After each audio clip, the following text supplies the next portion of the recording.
Welcome to the Crime for Sleep channel. Let me know where you're watching from and what time it is. And don't forget to like, comment, and subscribe. Story 1. The building had been condemned for years, its windows shattered and its walls crumbling. But when the inspectors walked through the hallways, they found a perfectly clean apartment. A bed made with fresh sheets, dishes washed and stacked, and a diary left open on the table. The last entry read, "They won't let me leave." I remember the first time I stepped into that apartment. The contrast was jarring, like finding an oasis in the middle of a wasteland. My footsteps echoed through the abandoned hallways of the Westwood apartments, dust dancing in the thin beams of light that managed to break through the boarded windows. The air was thick with the scent of mildew and decay, a building slowly returning to the earth. My name is Detective Morgan Reeves, and I've been with the Cold Case Unit for 15 years now. This case came to us not through violence or bloodshed, but through silence, the troubling absence of closure that sometimes echoes louder than any scream. The building had been scheduled for demolition for months. Built in the 1940s, the Westwood Apartments had once been the pride of Millfield, a small town nestled between rolling hills and dense forests. Time had not been kind to the structure, nor to the town itself. When the paper mill closed in 2008, Millfield began its slow decline, and the Westwood Apartments became just another hollow reminder of better days. As I moved deeper into the building that morning, clipboard in hand, the soft scratch of my pen against paper seemed unnaturally loud. The city inspector who had called us in, a man named Gerald with perpetually worried eyes, kept glancing over his shoulder as we ascended the creaking staircase to the third floor. "It's apartment 3B, he whispered, though there was no need for hushed tones in the empty building. "I've been doing this job for 22 years, and I've never seen anything like it." The door to 3B was unlike the others. While neighboring entrances showed signs of weather damage or vandalism, this one appeared recently painted, a soft shade of blue, like a robin's egg. The brass numbers gleamed as if polished that very morning. When Gerald unlocked the door, the hinges moved without a sound. What struck me first was the smell, not the musty odor of abandonment that permeated the rest of the building, but the subtle fragrance of lemon furniture polish and freshly laundered cotton. The small studio apartment was immaculate. Sunlight streamed through clean windows, illuminating walls adorned with framed photographs and delicate watercolor paintings. "The electricity and water were shut off years ago," Gerald said, his voice barely above a whisper, "yet everything is perfect."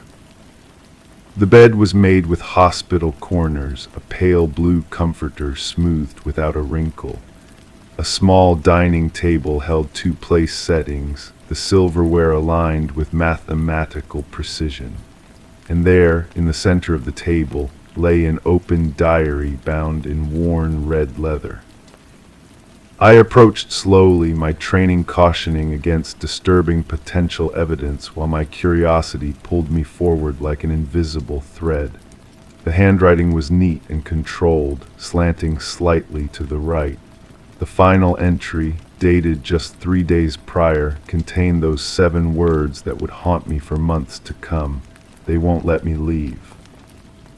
We found no signs of forced entry, no evidence of squatters or trespassers.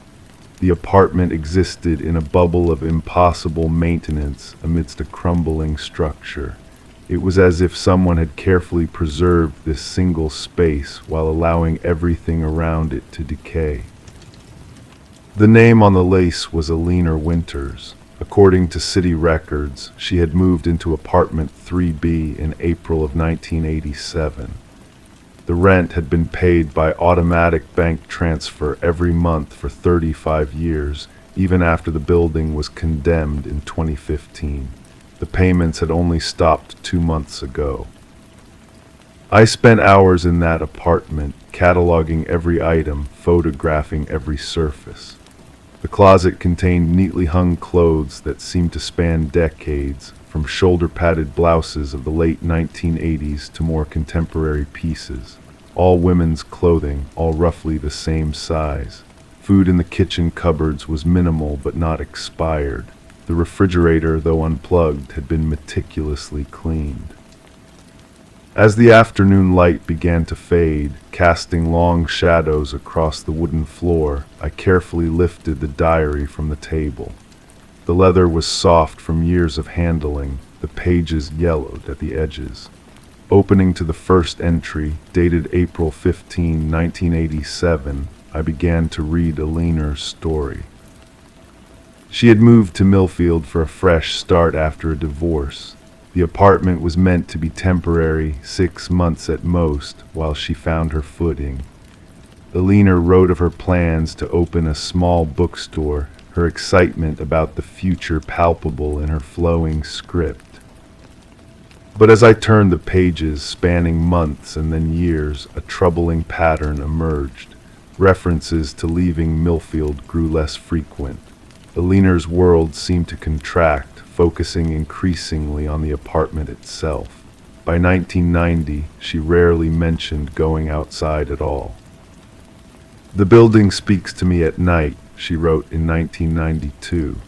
"Soft whispers through the walls telling me I belong here, that I'll always belong here." By the early 2000s, the entries became sporadic. When she did write, Eleanor often referred to them, neighbors she could hear but never see, voices that advised her, guided her, kept her company. According to property records, the building had been fully occupied until 2010, but Eleanor wrote as if surrounded by a full community even years later. "Mrs. Henderson in 2A brought me tea today," read an entry from 2016, a year after the building had been condemned and emptied. "She says I shouldn't worry about the demolition notices. The building will protect us. It always has." The final pages of the diary detailed an increasingly elaborate routine of cleaning and maintenance. Eleanor wrote about the importance of keeping her space worthy and pure. The last dozen entries all contained variations of the same disturbing phrase: "As long as I maintain it properly, I can stay. If I fail, they will make me leave." And then that final entry, those 7 words that seemed to contradict everything that came before: "They won't let me leave." We launched a missing persons investigation for Eleanor Winters, but it yielded few results. Her bank account showed no activity after the final rent payment, no credit card transactions, no phone records. It was as if Eleanor had simply vanished. A canvass of the neighborhood around the Westwood apartments revealed that few people remembered Eleanor. An elderly man at the corner grocery recalled a quiet woman who came in monthly for the basics, but he hadn't seen her in years. He had assumed she had moved away when the building was condemned. 3 weeks into our investigation, I received a call from the forensic team. They had completed their analysis of the apartment and found something unusual. The fingerprints throughout the space belonged to at least 3 different individuals, none of whom matched any records in our database. More troubling still, some of the prints had been left in dust that had accumulated after our initial investigation, suggesting someone had returned to the apartment.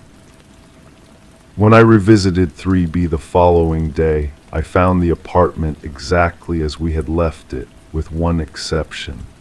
The diary, which had been taken as evidence, was back on the table, open to a new page with a new entry in handwriting I didn't recognize.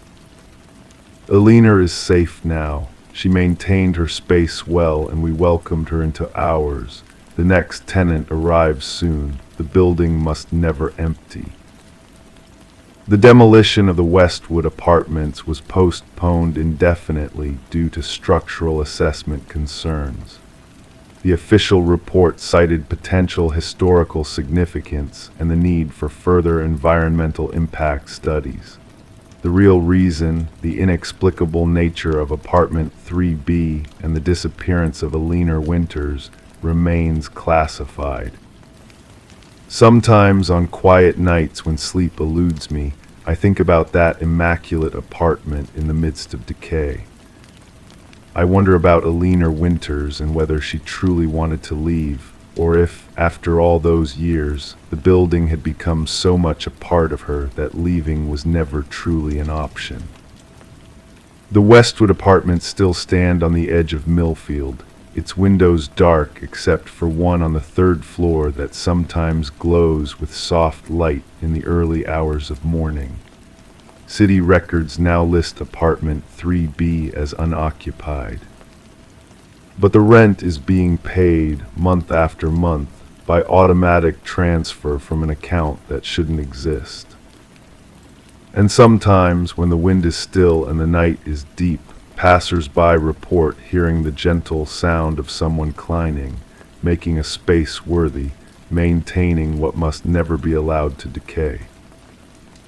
Story 2, I still remember the weight of the file in my hands that morning.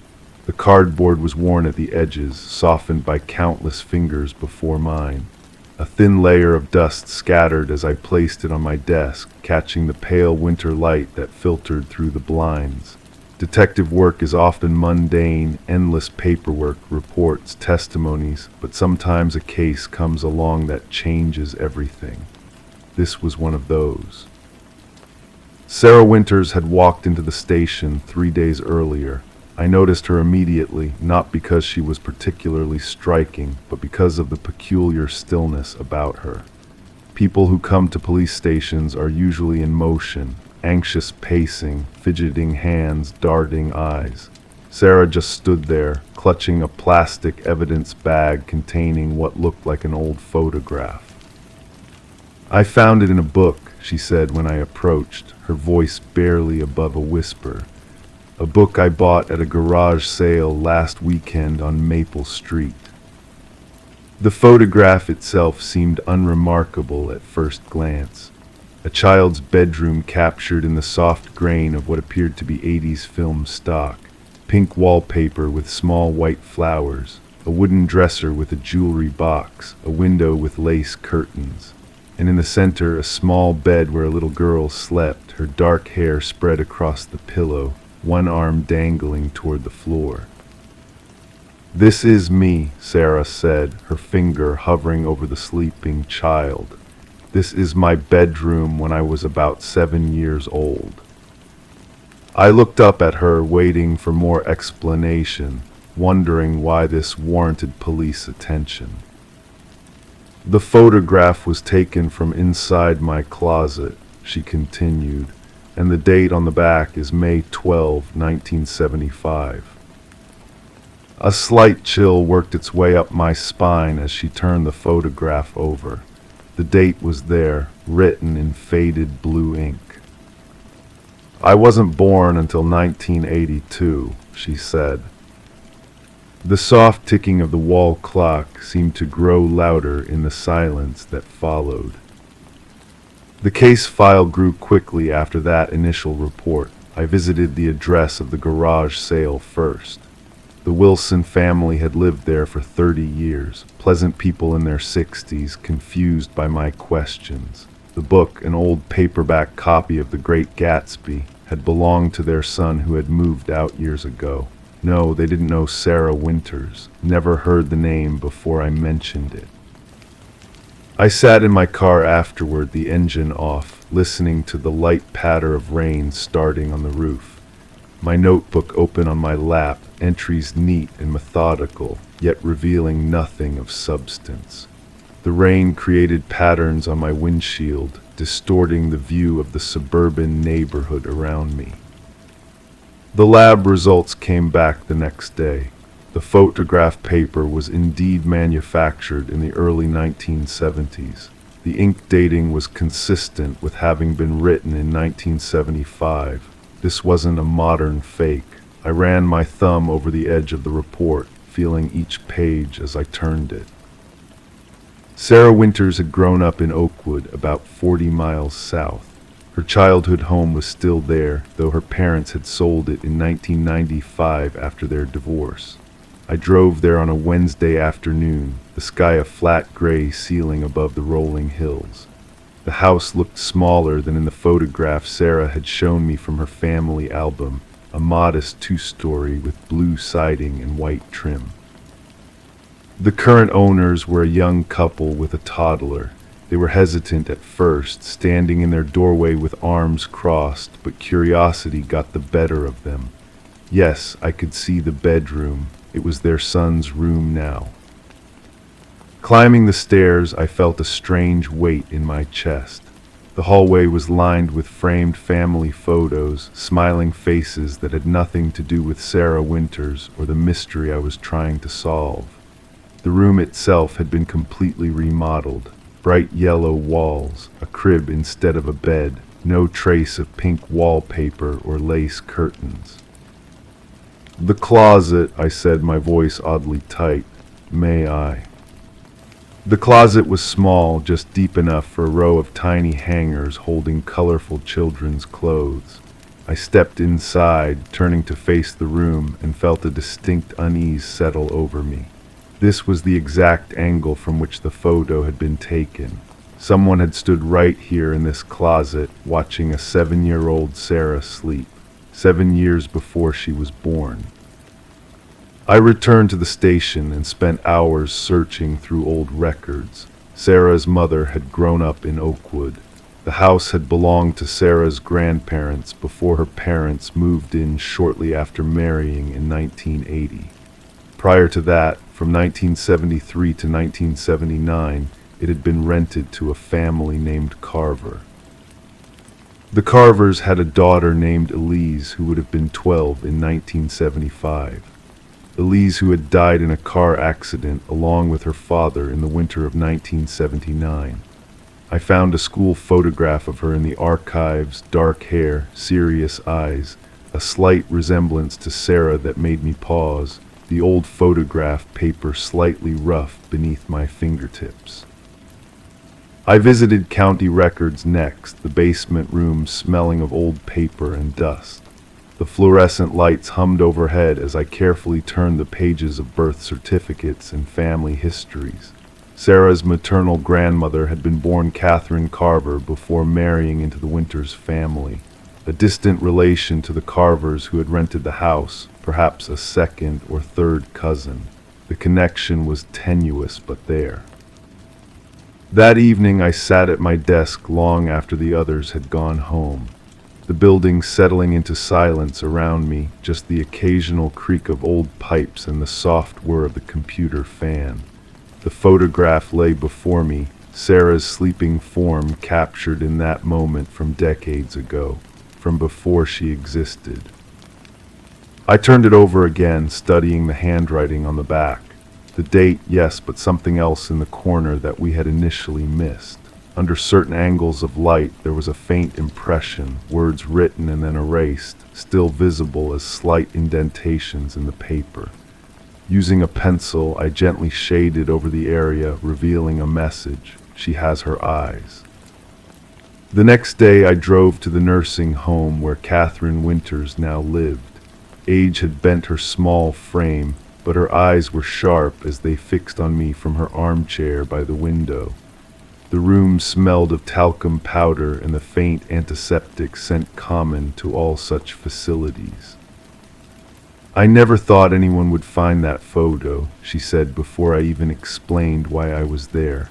Her hands trembled slightly as she reached for the glass of water on her side table.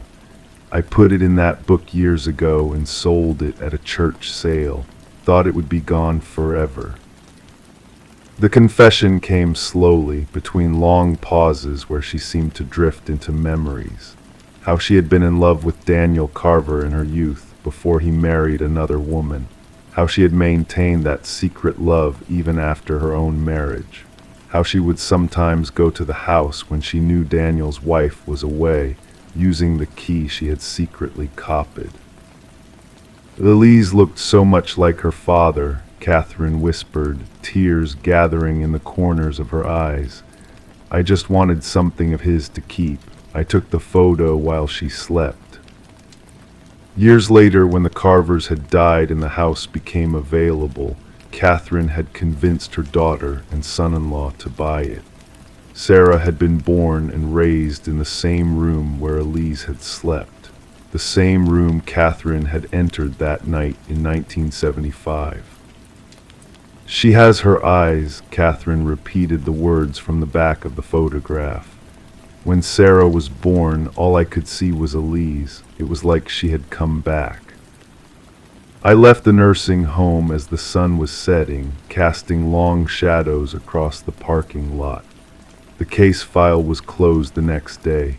No crime had been committed, nothing we could prosecute after all these years anyway. Just a strange, sad story of obsession and grief. Sarah Winters came to collect the photograph a week later. She stood in front of my desk, still with that same peculiar stillness about her. "Did you tell your grandmother you found it?" I asked. "Yes," she said softly. She cried. As she turned to leave, photograph in hand, I noticed something I hadn't before. In the right light, at the right angle, Sarah's eyes did have a remarkable quality to them. Dark and serious, like those of a girl in a school photograph from 1975, a girl who had died years before Sarah was born.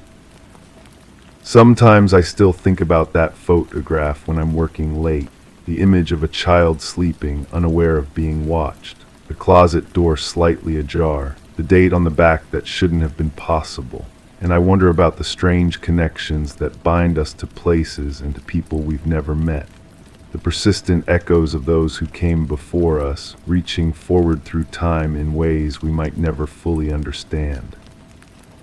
Story 3. I've been with the department for 23 years now, and certain cases have a way of lingering in your consciousness like a half-remembered dream. This is one of those cases, the kind that makes you question the boundaries between coincidence and calculation, between ordinary neighborliness and something far more sinister. It began on a Tuesday morning in October, when the precinct received a call from Uninterrupted Winters, a 34-year-old copywriter who had moved to Oak Ridge Lane 6 months prior. Her voice on the recorded line was composed but threaded with an unmistakable current of fear. "I think someone's been in my house while I'm sleeping," she said softly, "and I think it might be my neighbor." When I arrived at her modest craftsman home, the fall leaves were drifting lazily onto her well-kept lawn. Uninterrupted Winters answered the door before I could knock. She was dressed professionally, her auburn hair pulled back, but the shadows beneath her eyes suggested sleepless nights. "Detective Hayes," I introduced myself, showing my badge. "You reported a concern about your neighbor." Inside, her home was neat and minimalist. Books lined the shelves, and a single cup of tea sat cooling on the coffee table. She gestured for me to sit, her hands trembling slightly as she lowered herself into an armchair opposite me. "It started about 3 weeks ago," Alina began, her voice barely above a whisper. "Mr. Caldwell, James Caldwell, lives next door. Since I moved in, he's been neighborly, almost too neighborly, but nothing that seemed truly concerning." I nodded, making notes in my small leather-bound notebook, the soft scratch of my pen against paper filling the silence between her carefully chosen words. "He would bring my mail if it was delivered to his box by mistake. He'd wave from his porch, normal neighbor things," she continued. But then he started mentioning things he couldn't possibly know.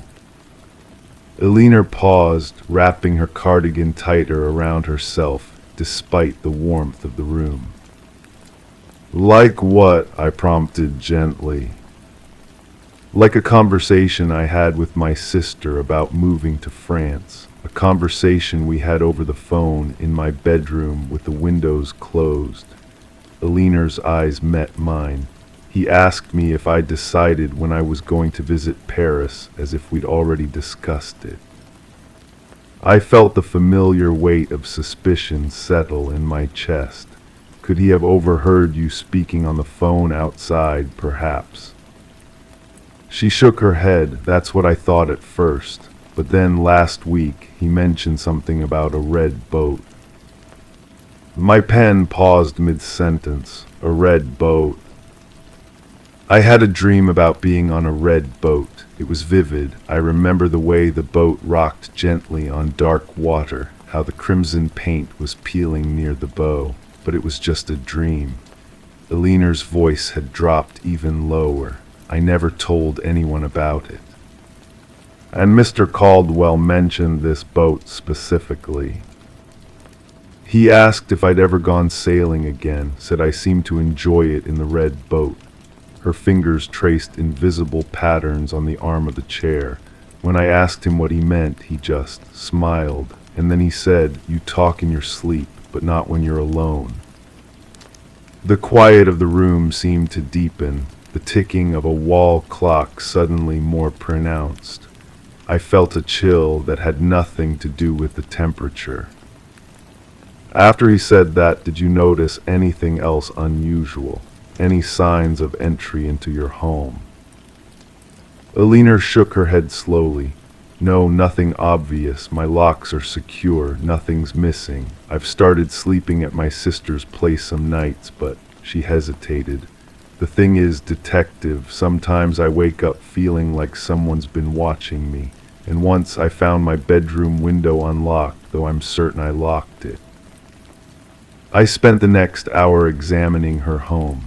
The windows were all standard issue, with simple locks that could potentially be jimmied open with minimal effort.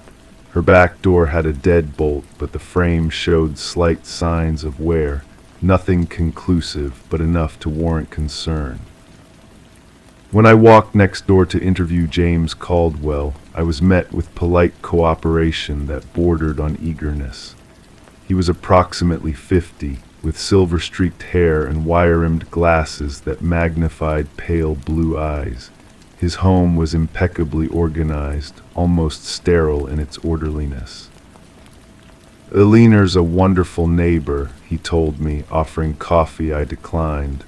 "Quiet, respectful. This neighborhood needs more people like her."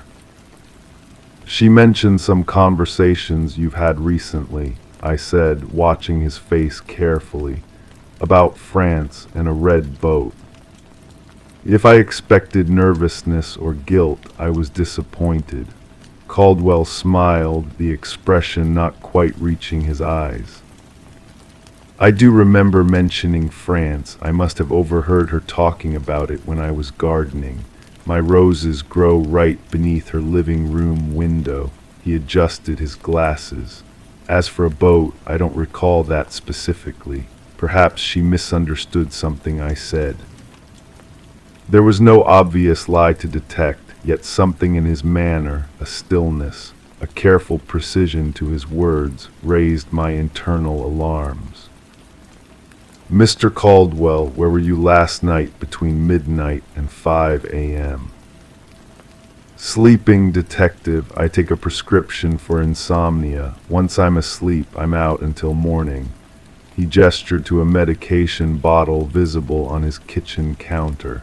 "You're welcome to check the prescription date. I had it filled last week." I left with more questions than answers. A background check on James Caldwell revealed nothing suspicious. 20 years at the same job as an accountant, no criminal record, no complaints from previous neighbors. A model citizen, at least on paper. Over the next 2 weeks, I had officers drive by Aliner's house during night shifts. We installed a basic security camera on her back porch. Aliner began keeping a detailed journal of her dreams and any interactions with Caldwell. And then on the 17th day of our investigation, Aliner called me directly, her voice tight with controlled panic. He knew about the yellow dress, she said without preamble. I pulled my car over to the side of the road. What yellow dress, Miss Winters? In my dream 2 nights ago, I was wearing a yellow dress I've never owned. I've never even mentioned wanting one. The sound of her measured breathing came through the line. This morning, Caldwell was getting his newspaper when I left for work. He said I looked nice, but that he preferred the yellow dress. Within an hour, we had a warrant to search James Caldwell's residence. What we found in his immaculate basement sent ice through my veins. A small table with monitoring equipment, the kind used for baby monitors, but more sophisticated. And maps, detailed layouts of not just Alina's home, but 3 other houses in the neighborhood. In a locked filing cabinet, we discovered journals spanning 5 years, detailing the dreams, habits, and private conversations of over a dozen women who had lived in Alina's house or the surrounding homes. Meticulous notes on their sleep patterns, their nocturnal movements, the things they said when their conscious minds had drifted away. Most disturbing of all was a hidden panel in his closet wall containing small items.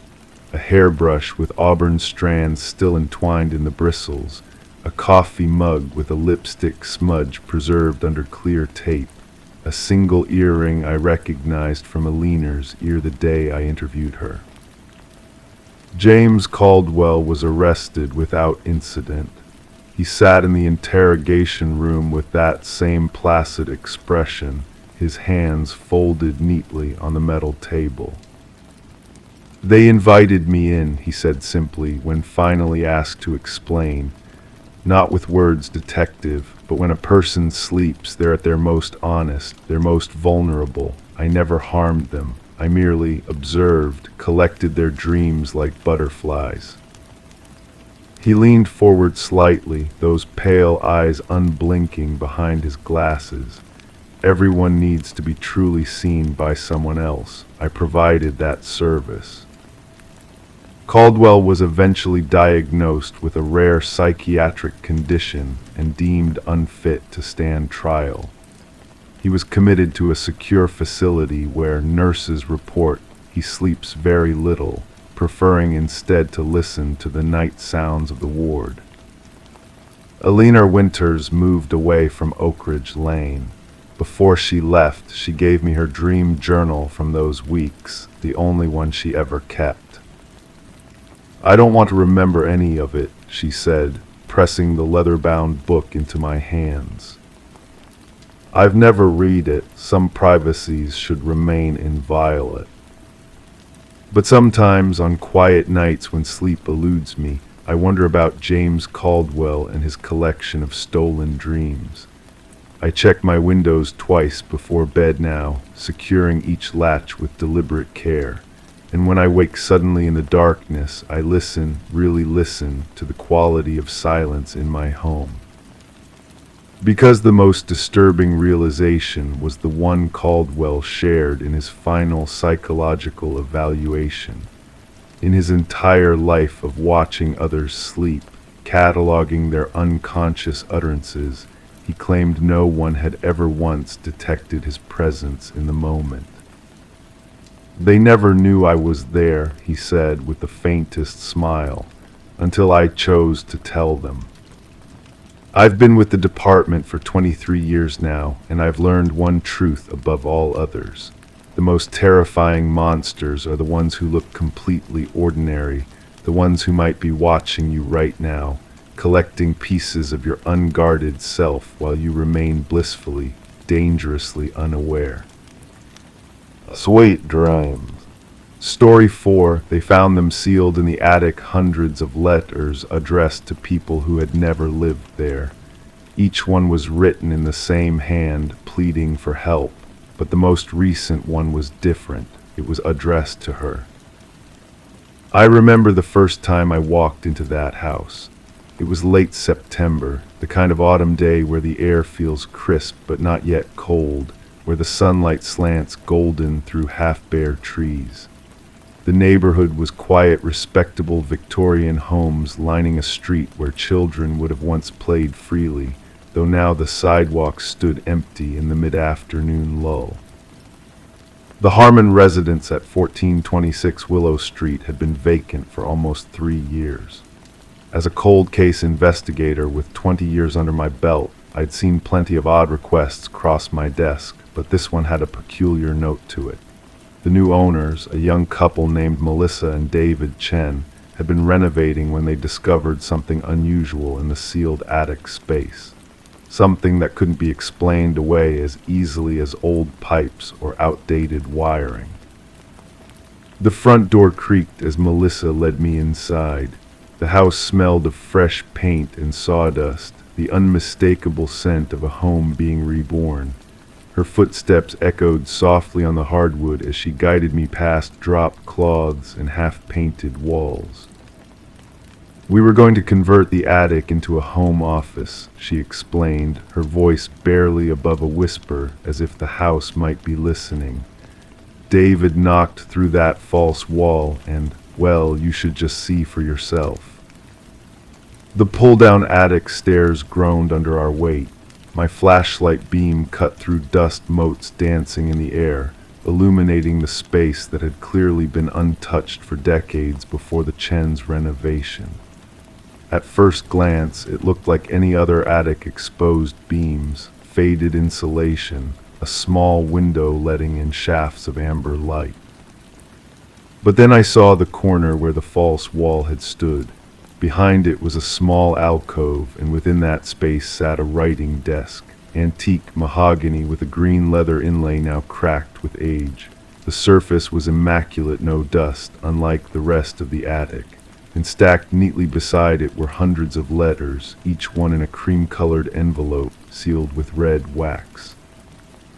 "We opened a few," Melissa said, handing me a letter with trembling fingers.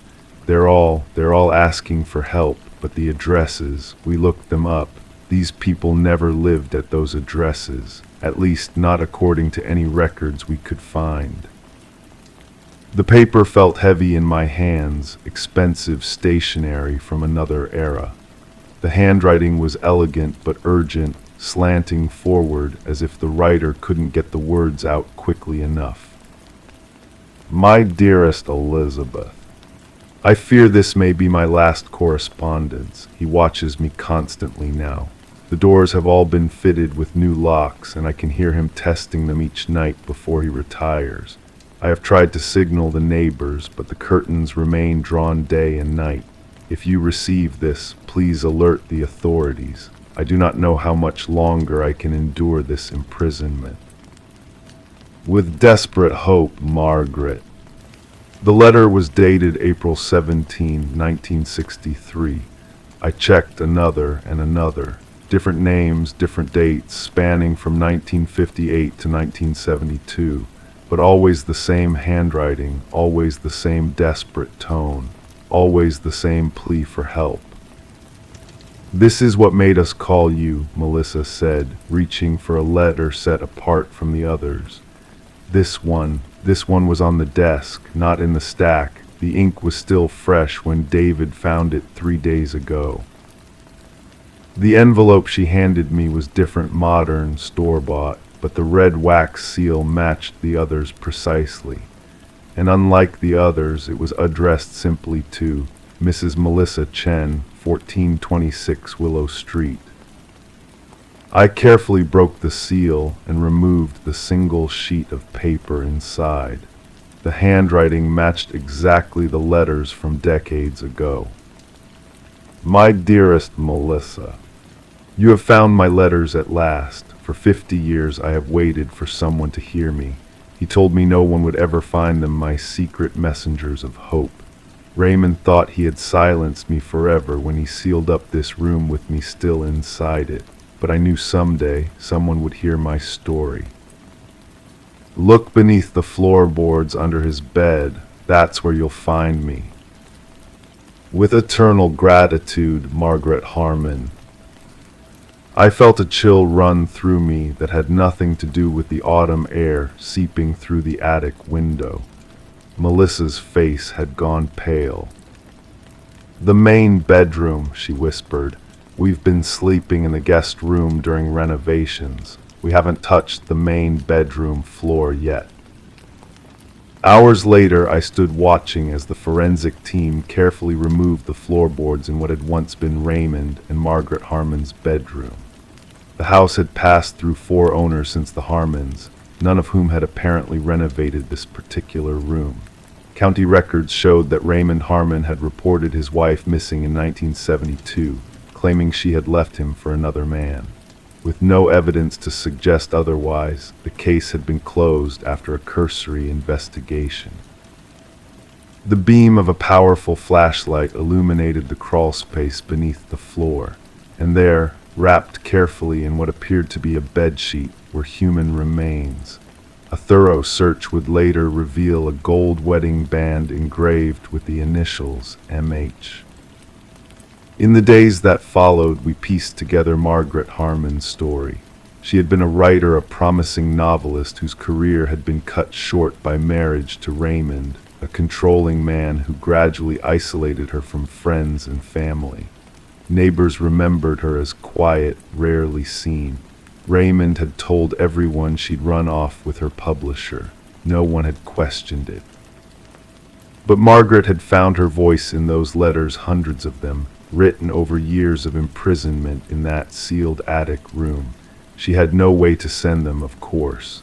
Raymond had made sure of that, but she wrote them anyway, perhaps clinging to the hope that someday someone would find them.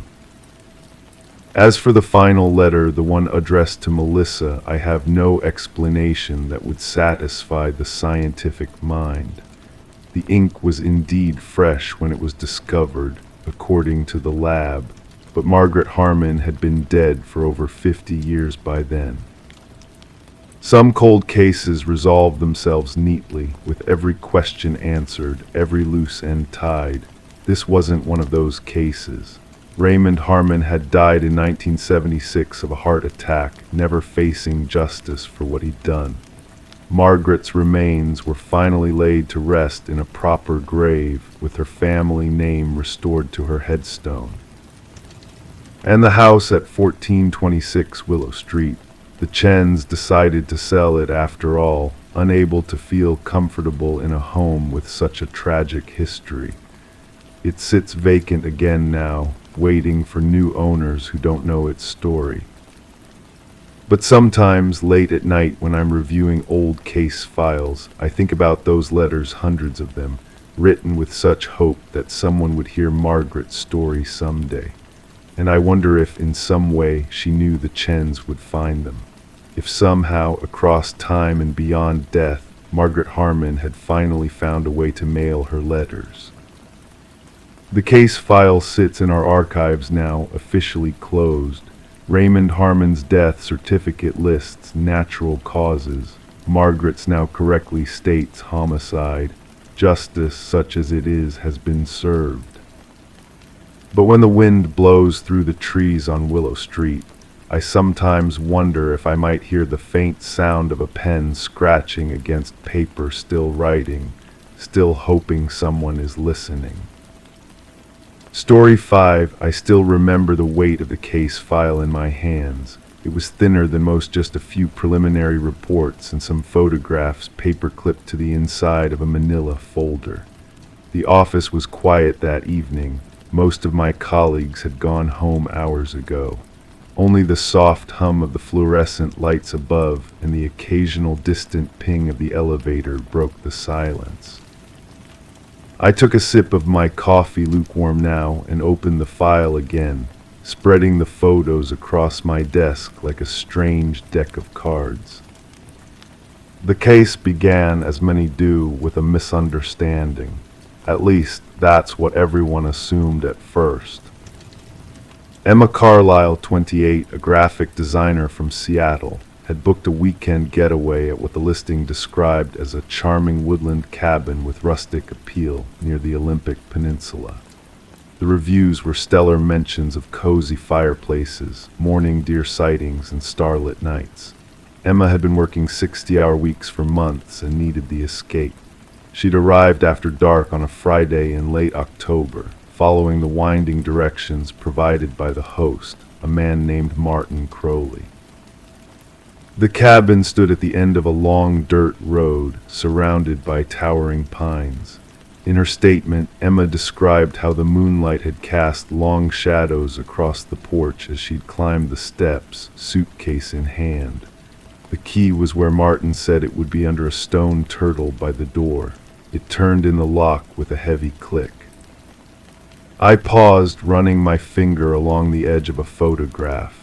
It showed the cabin's exterior unremarkable, wooden, the kind you'd expect to find in any Pacific Northwest forest retreat. But it was the interior photos that made this case unusual. Emma had pushed open the door, fumbled for a light switch, and found herself standing not in a rustic cabin living room, but in what appeared to be a hospital ward. 3 hospital beds with metal frames lined one wall, complete with IV stands and monitoring equipment. A medical supply cabinet stood against the opposite wall, its glass doors revealing neatly organized bandages, syringes, and medication bottles. The floor wasn't wooden planks, but institutional linoleum, cold and sterile. Confused, thinking she must have entered the wrong building, Emma had immediately called Martin. That's when things became stranger still. "We haven't rented that place out in years."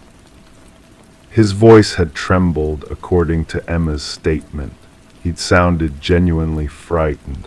He told her to leave immediately, that he would refund her money, that the property she was in had been taken off all rental listings 3 years ago following the incident. What incident? Martin wouldn't elaborate over the phone. Emma had taken several photos before leaving Smart Woman, which were now spread across my desk. I picked up one that showed a clipboard hanging at the foot of one of the beds. Though the writing was too small to read clearly in the photograph, our tech team had enhanced it enough to reveal a patient name, Rebecca Crowley. The same surname as the property owner. I leaned back in my chair, listening to the soft creak of protest from the aging office furniture. Outside my window, the city lights twinkled against the darkening sky. I'd been working this case for 3 days now, and the pieces were finally starting to form a pattern.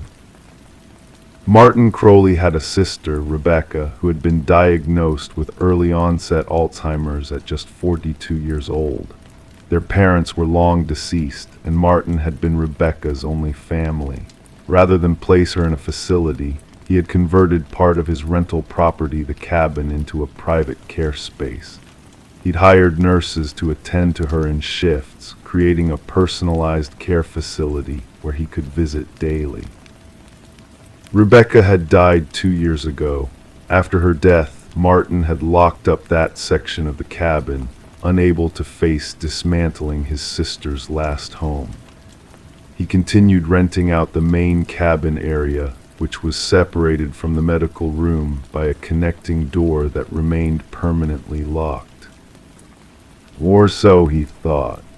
I picked up another photograph, this one showing a doorway with splintered wood around the lock. Someone had forced it open recently, not Emma, who had entered through the main door using the key provided. Someone else had accessed the sealed medical room between Martin's last property check and Emma's arrival. The report from our forensics team confirmed that the medical equipment was not just for show, it had been used. The IV bags were relatively fresh, dating back only 2 or 3 weeks. Someone had been receiving treatment in that room long after Rebecca Crowley's death. I pulled out my notebook and reviewed my interview notes with Martin from yesterday. His confused, pale face had crumpled when I showed him the photographs of the room. "I sealed it up," he had whispered. "After Becky died, I just locked it and left everything as it was. I never go in there anymore. I rent out the main cabin, but that section, it's been closed for 2 years." "When was the last time you checked on the property?" I had asked. "About a month ago, just the main cabin to clean between guests. The connecting door was still locked then, I'm sure of it." I believed him. His shock seemed genuine, his confusion real. The question remained, who had been using Rebecca Crowley's medical room, and for what purpose? The third day of investigation had brought us closer to answers. A check of local medical supply companies revealed that someone using Martin Crowley's name and credit card information had ordered supplies delivered to the cabin, addressed 3 times in the past 2 months. Martin insisted he had made no such orders. Identity theft was the obvious explanation, but why go to such lengths to secure a remote location for medical treatment? Why not use a hospital or clinic? The answer came from an unexpected source. A local pharmacist contacted us after seeing our inquiries.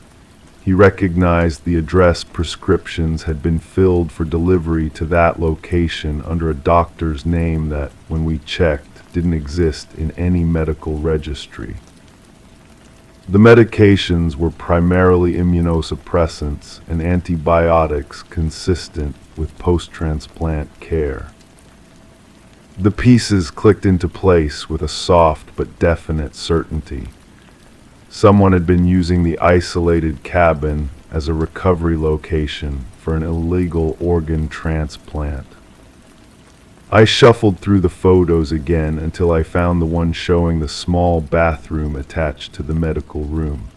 Our forensics team had found traces of blood in the shower drain, not enough to suggest violence, but consistent with surgical aftercare. The shower had been meticulously cleaned, but microscopic evidence remained. We were dealing with an organ trafficking operation sophisticated enough to steal identities, order medical supplies, and perform transplants outside of the hospital system. The cabin's isolation made it perfect. No neighbors to notice comings and goings, no questions about medical equipment deliveries to a rural address.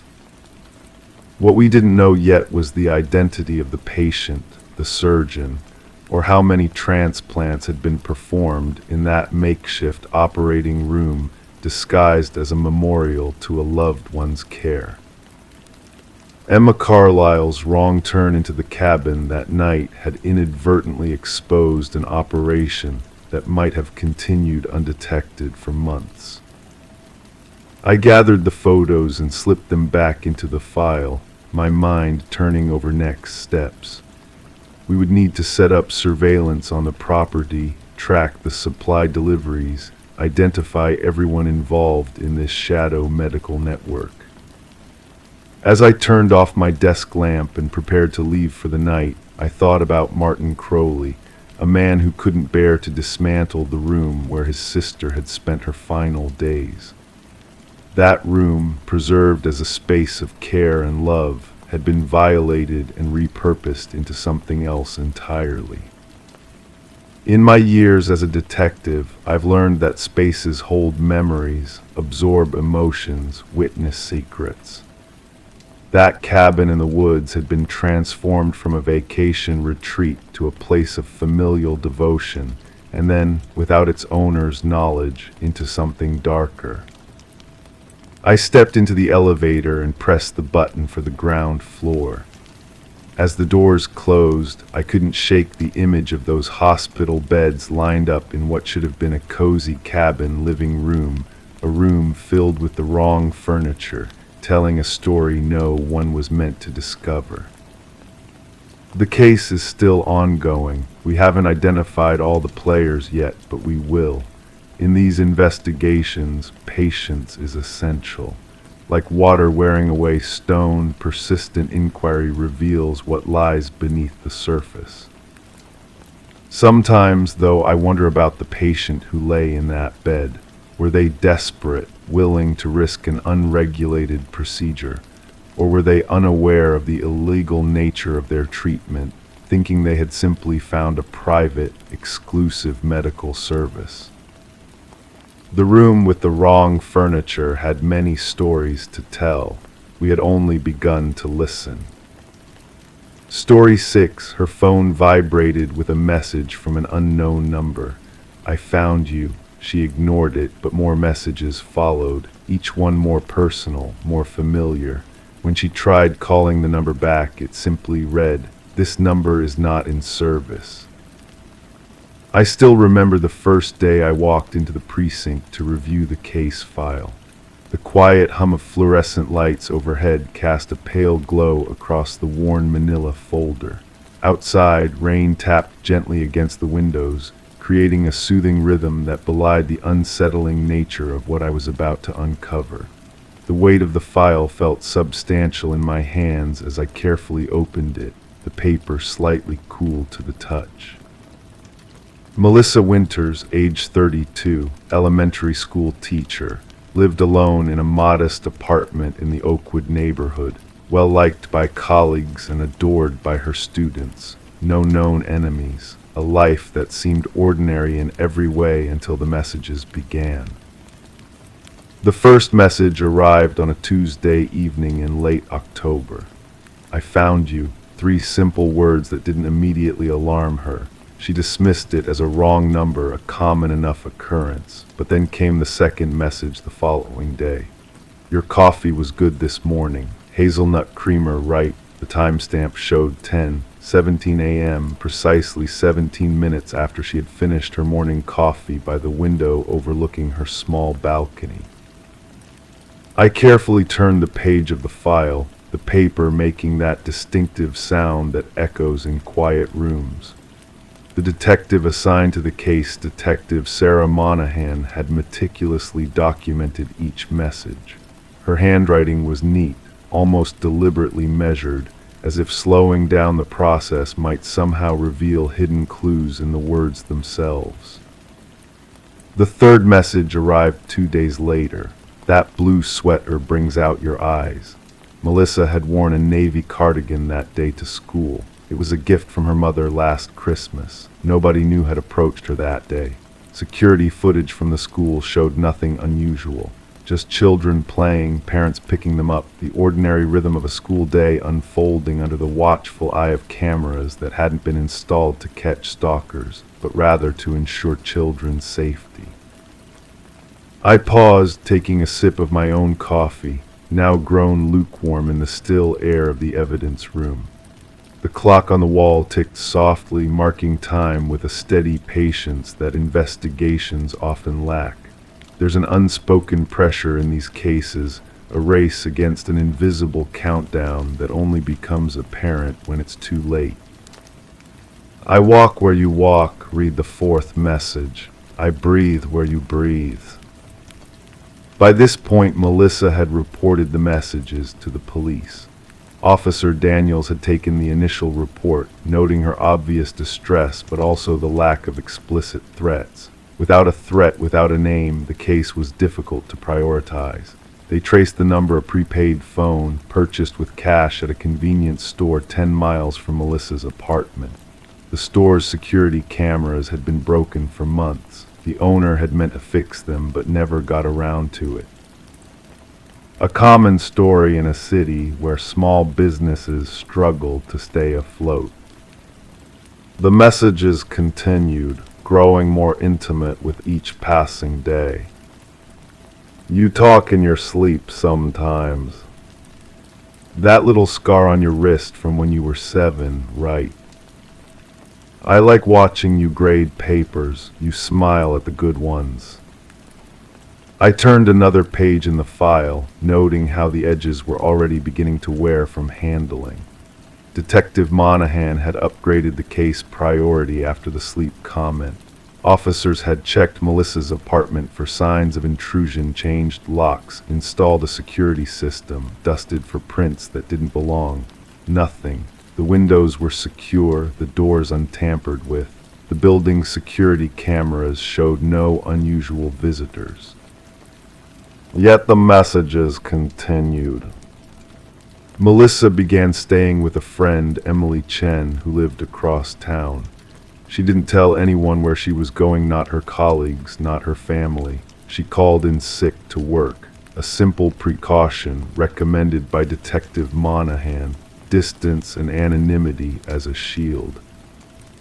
For 3 days there were no messages. The silence felt like a reprieve, a chance to breathe. On the 4th day, a single message arrived. Emily's couch isn't very comfortable, is it? The room suddenly felt colder as I read those words. I could almost see Melissa's face as she received that message, the blood draining, the realization that no matter where she went, the caller knew.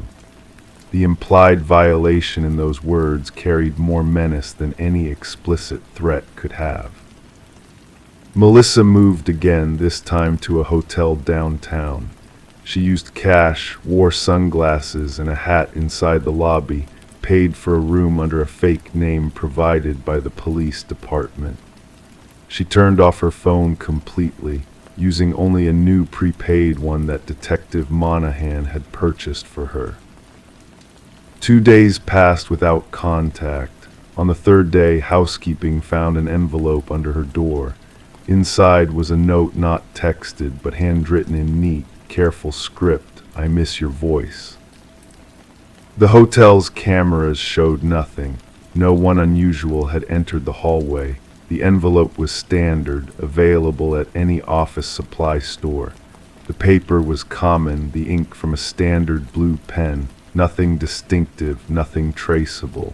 Just words on a page that somehow found their way to a woman who was trying to disappear. I paused my review of the file, listening to the rain growing heavier outside. The rhythmic tapping had intensified to a steady drumming against the glass. It was dark now, the precinct quieter as the day shift had ended, leaving only the dedicated few who worked late into the evening. I switched on the small desk lamp, its warm glow creating a small island of light in the dimming room. After the hotel incident, Melissa was moved to a safe house. No address on file, not even in the police records. Detective Monahan personally drove her there, taking random turns, doubling back, ensuring they weren't followed. The safe house had no internet, no landline, just 4 walls, basic furnishings, and a police officer stationed outside around the clock. 1 week passed without incident, then 2. By the 3rd week, the messages were almost forgotten, almost, but not quite. The kind of thing that wakes you in the small hours, that makes you check the locks twice before bed. Melissa began to speak of returning to her life. Her students missed her. She missed them. The substitute teacher could only stay so long. Detective Monahan advised against it, but understood the pull of normalcy, the human need to reclaim what was taken. They developed a plan. Melissa would return, but with precautions, new security systems, regular check-ins, a panic button disguised as a pendant, small measures that created an illusion of safety. On her first day back at school, everything seemed normal. Children hugged her. Colleagues welcomed her return. She taught her classes, read stories, graded papers. The rhythm of her old life embraced her like a familiar blanket. That evening she received a bouquet of flowers. No card, no sender information. Just flowers delivered to her classroom after hours. White lilies, her favorite. She had mentioned this once, 3 years ago, in a social media post that had since been deleted. I turned to the final pages of the file, where the careful documentation gave way to hastier notes. The investigation had accelerated at this point. The flower shop had no record of who placed the order. It had been done online, paid with a gift card purchased months earlier. The IP address led to a public library computer, used during busy hours when dozens of people came and went without notice. Melissa agreed to help set a trap. She would follow a predictable pattern. Same coffee shop each morning, same route to work, same grocery store on Wednesdays, creating opportunities for the watcher to watch, for the stalker to stalk. Plainclothes officers would follow at a distance, looking for anyone who showed too much interest, anyone who appeared more than once in different locations. Days passed, nothing. Then on a Thursday afternoon, as Melissa walked from school to her car, her phone vibrated. A new message from a new unknown number. Look up. She did. Across the street stood a man, phone in hand, watching her. Their eyes met for just a moment before he turned and walked away. Officer Reynolds, positioned near the school entrance, pursued but lost him in the crowded shopping district 2 blocks away. The description was vague: average height, brown hair, jeans, and a dark jacket. A face that could belong to anyone. But now they had something, a direction, a presence. Security footage from nearby businesses was collected. Hours of video showing hundreds of people passing by. Detective Monahan and her team reviewed it frame by frame, looking for the same face in different locations, different days, looking for the watcher. On the 5th day of review, they found him, not just once, but 7 times over the past month, standing at a bus stop across from Melissa's apartment building, sitting in the coffee shop while she graded papers, walking 3 people behind her on her way to work, never approaching, never engaging, just watching, just present. Facial recognition gave them a name: Thomas Larson. No criminal record, former IT specialist, no known connection to Melissa Winters. I closed the file, letting the final pages settle. The room had grown darker still, the rain now a distant murmur. The precinct was almost empty, just the night shift officers at their desks and the occasional sound of a phone ringing somewhere down the hall. They brought Thomas Larson in for questioning the next day. He came willingly, showed no resistance. In the interrogation room, he sat with perfect posture, hands folded neatly on the table. Detective Monahan described his demeanor as unsettlingly calm. When asked about Melissa Winters, he tilted his head slightly, as if confused by the question. Who? He asked. His confusion seemed genuine. When shown the security footage of him watching her, he nodded in recognition of himself, but denied any knowledge of Melissa. I don't know this woman, he insisted. I've never spoken to her. Digital forensics found no evidence on his phone or computer, no messages sent to Melissa's number, no searches for her name, nothing that connected him to her in any way. And yet there he was, again and again, in places where she happened to be. They had to release him. Insufficient evidence, no crime committed in their presence, no explicit threats made, just a man who seemed to appear in the background of a woman's life with unsettling frequency. 2 days after his release, Melissa received one final message. They can't see what isn't there. She never received another message after that. Thomas Larson was never seen near her again. The case remains officially open but inactive. Detective Monahan still checks in with Melissa occasionally. She's moved to another city now, teaches at a different school. She's careful about her online presence, careful about routines. Sometimes, she says, she still feels watched. A prickling sensation on the back of her neck in crowded places. A glimpse of someone familiar disappearing around a corner, but no messages, no proof. I carefully return the file to its place in the records room, sliding it back into the shelf among hundreds of similar cases. Some solved, some not, some that will never be resolved to anyone's satisfaction. As I walked to my car that night, I found myself checking the rear-view mirror more often than usual, watching for anyone watching me. It's a habit you develop in this line of work, an awareness that stays with you even when you're not on a case. Because some questions linger. If Thomas Larson wasn't sending those messages, who was? And if he was watching her without ever contacting her, why? What connection existed between them that left no trace, no evidence, nothing but the undeniable fact of his presence in the background of her life?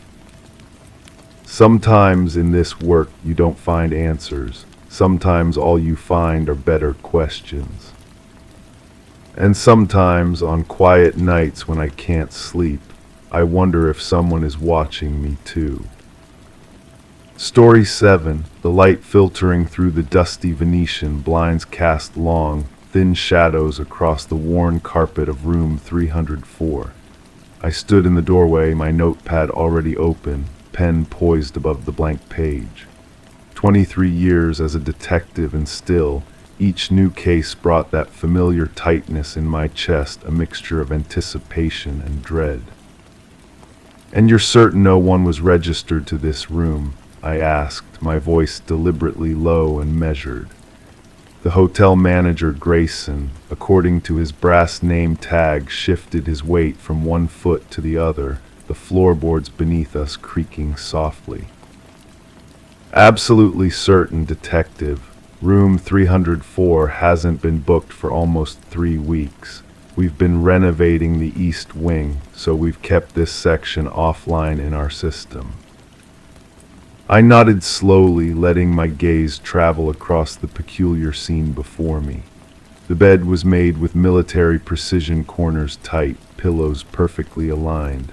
A leather toiletry bag sat on the bathroom counter, its contents neatly arranged.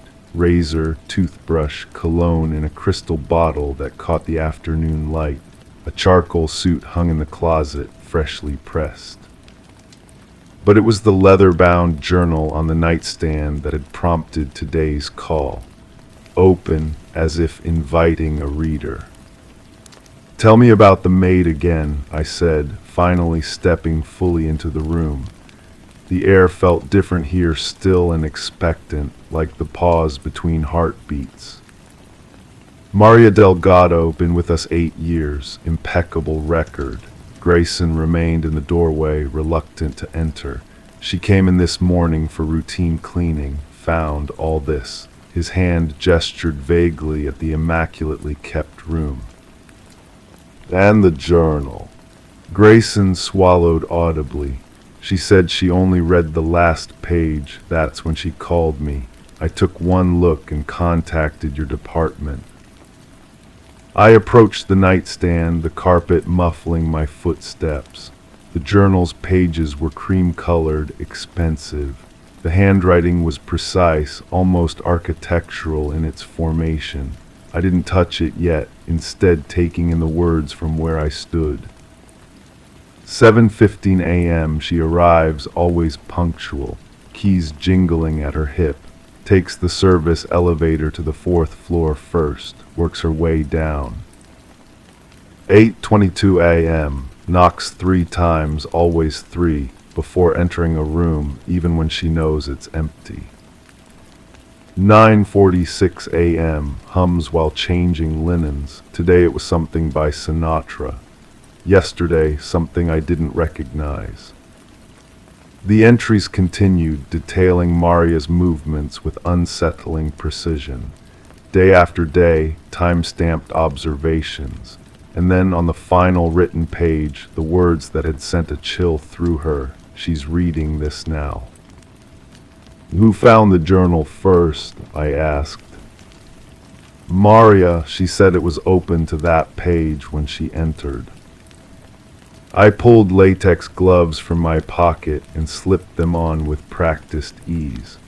The snap of the material was the only sound in the hushed room. "No one else has touched anything." "No, Detective Wells." We secured the room immediately. I carefully lifted the journal, feeling its weight, the weight of obsession. Flipping back through the pages revealed 6 weeks of entries. 6 weeks of someone watching Maria Delgado's every move. Someone who, according to hotel records, didn't exist. "I need to see your security footage," I said. all of it going back 2 months. The security office was in the basement, a windowless room humming with electronics. The night manager, Chen, operated the system with efficient keystrokes. "We only keep 4 weeks of footage," he explained, fingers dancing across the keyboard. "Anything older gets overwritten automatically." I leaned forward, eyes fixed on the monitor, as he pulled up footage of the hallway outside room 304. For 3 weeks exactly, as Grayson had said, no one entered except housekeeping. Before that, a succession of ordinary guests staying 1 or 2 nights each. "Can you check the stairwell cameras?" I asked, "and the service elevators?" Hours passed as we reviewed footage. My eyes burned from the screen glare, but something wasn't adding up. The room contained personal items, evidence of extended occupation, yet the cameras showed nothing. "What about blind spots?" I finally asked. "Areas the cameras don't cover." Chen hesitated. "There's a service corridor that connects to the laundry room. Staff use it to move between floors without disturbing guests. It's not monitored." "Show me." The corridor was narrow, poorly lit, with doors leading to maintenance areas and storage. One such door, Chen explained, could access the wing containing room 304, bypassing the main hallway entirely. "Who has access to this corridor?" "All staff, housekeeping, maintenance, kitchen runners." Chen's voice echoed slightly in the confined space. Back in my office that evening, surrounded by the gentle buzz of fluorescent lights and the distant sounds of the precinct winding down, I spread the contents of room 304 across my desk. The journal, photographs of the personal items, hotel staff records. The handwriting in the journal was distinctive. I compared it to staff signature cards provided by HR. Nothing matched. I ran background checks on all male employees. Nothing flagged. I circled back to guest records, searching for anyone who had stayed in room 304 in the past 3 months. One name kept appearing: Alan Mercer. Every few weeks, a one-night stay. Always room 304 specifically requested, always paid in cash. No digital footprint, no social media. The driver's license on file was from out of state, and when I ran it through the system, it came back clean to clean. Perfect record, no tickets, no renewals. I called the number listed disconnected. The following morning found me back at the Westlake Hotel, this time with Maria Delgado seated across from me in the staff break room. Her hands were wrapped around a coffee mug, knuckles white. "I've been cleaning his room for months," she said, voice barely above a whisper. "Always the same. One night, minimal disturbance, generous tip left on the pillow." "But you never saw him?" I asked. She shook her head. "Never. Always checked out before my shift, but it always felt like the room was still warm, like he just stepped out moments before I entered." "Did anything ever feel strange about his stays? Items moved, anything missing?" Maria's eyes darted to the door before meeting mine again. "No, but..." She hesitated. "But what, Maria?" "Sometimes I felt watched, in that room specifically.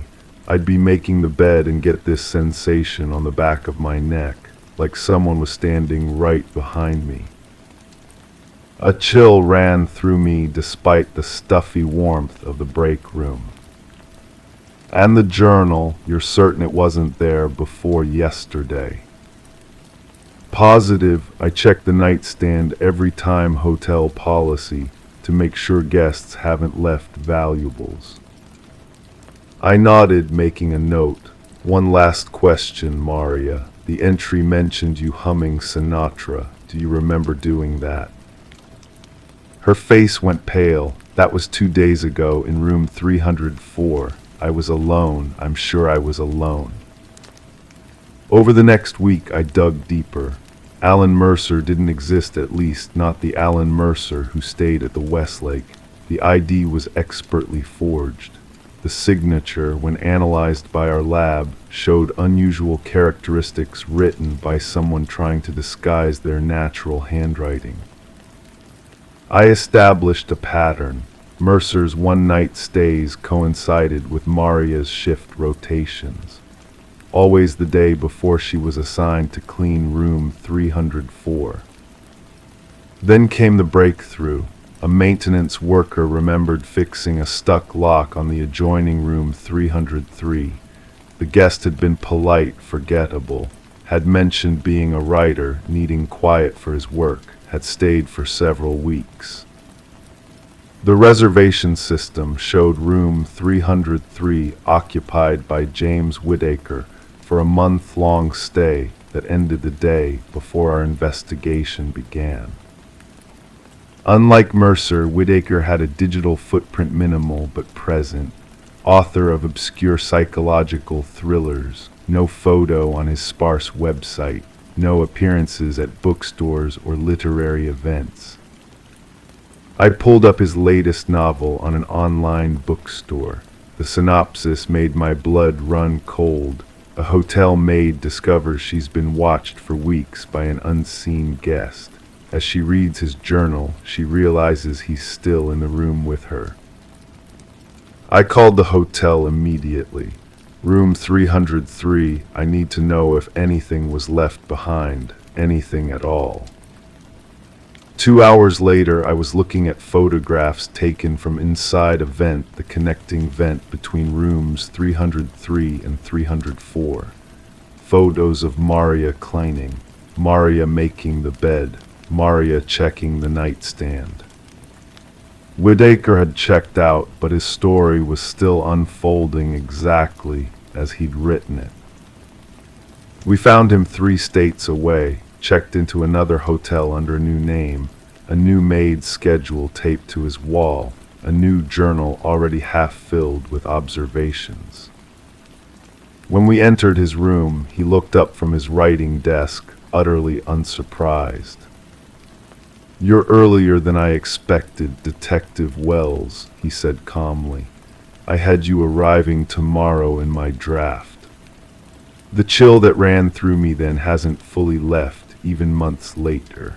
Some nights I still wake up, wondering if somewhere in some hotel room, someone is writing down what I'll do next, wondering if my life is just another draft in someone else's journal.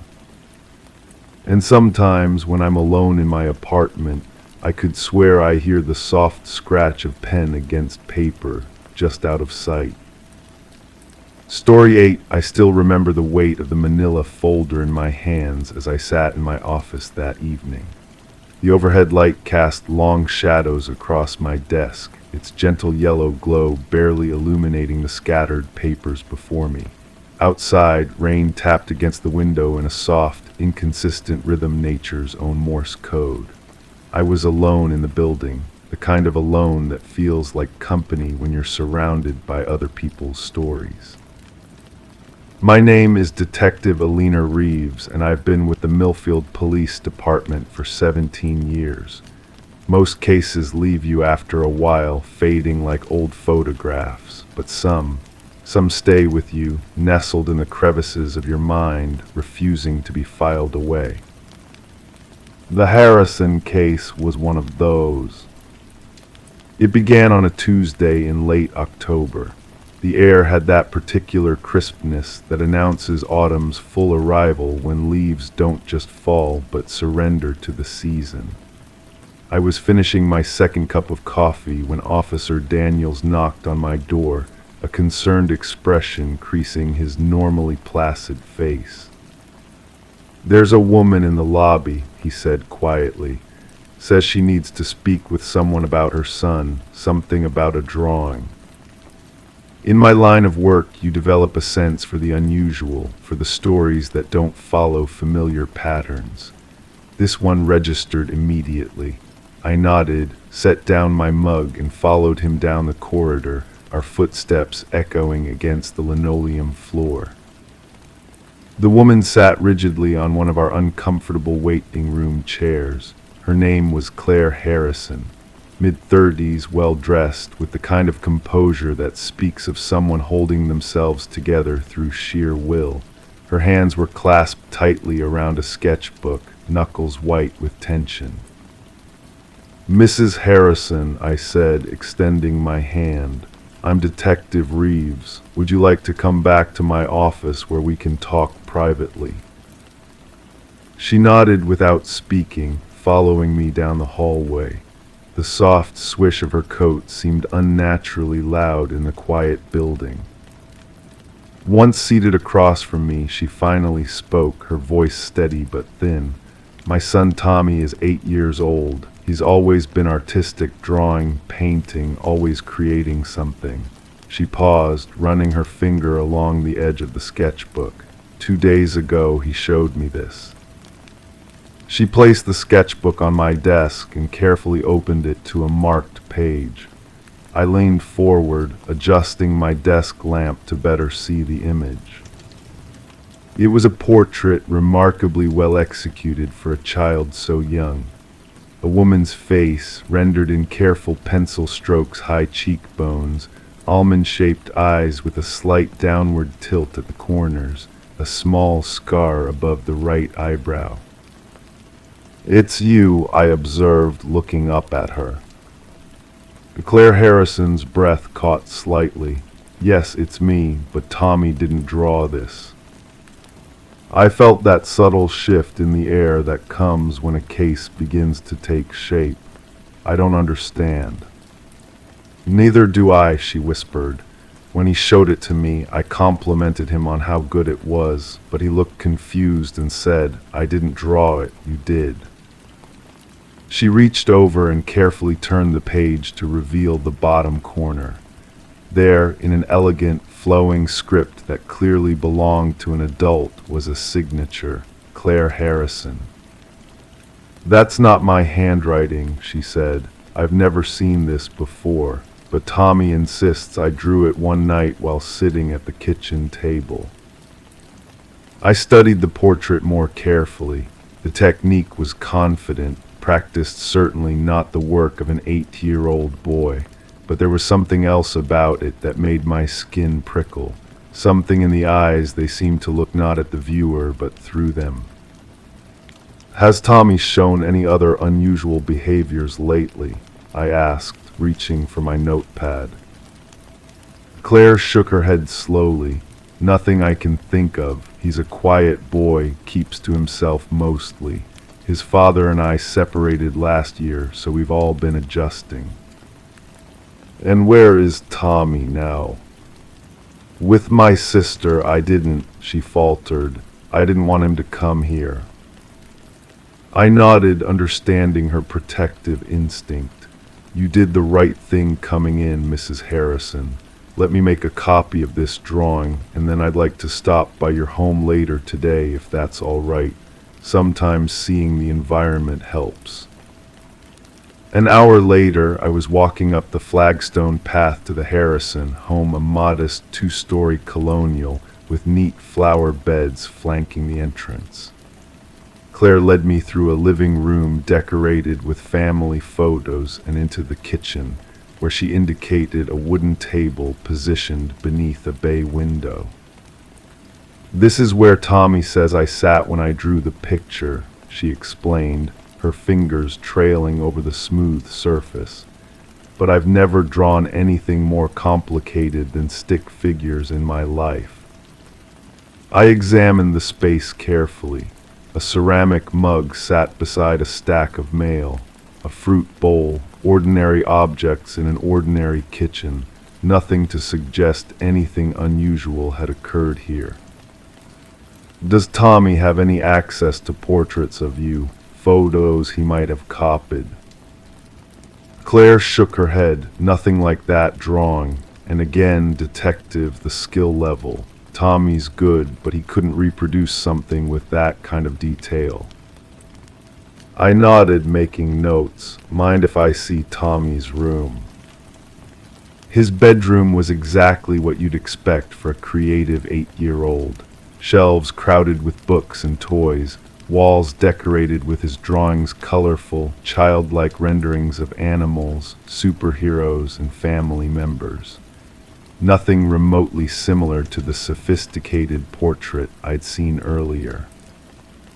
As I was preparing to leave, something caught my eye on Tommy's desk. A small, leather-bound sketchbook different from the one Claire had brought to the station. "May I asked, pointing. Claire nodded. Inside were more drawings, landscapes mostly, but with a sophistication that seemed beyond Tommy's years. And on the final page, a half-finished sketch of a house I recognized as the one I was standing in, but from an angle that would only be possible if the artist were standing across the street. "Does Tommy often draw from this perspective?"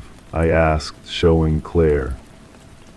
She frowned, taking the sketchbook from me.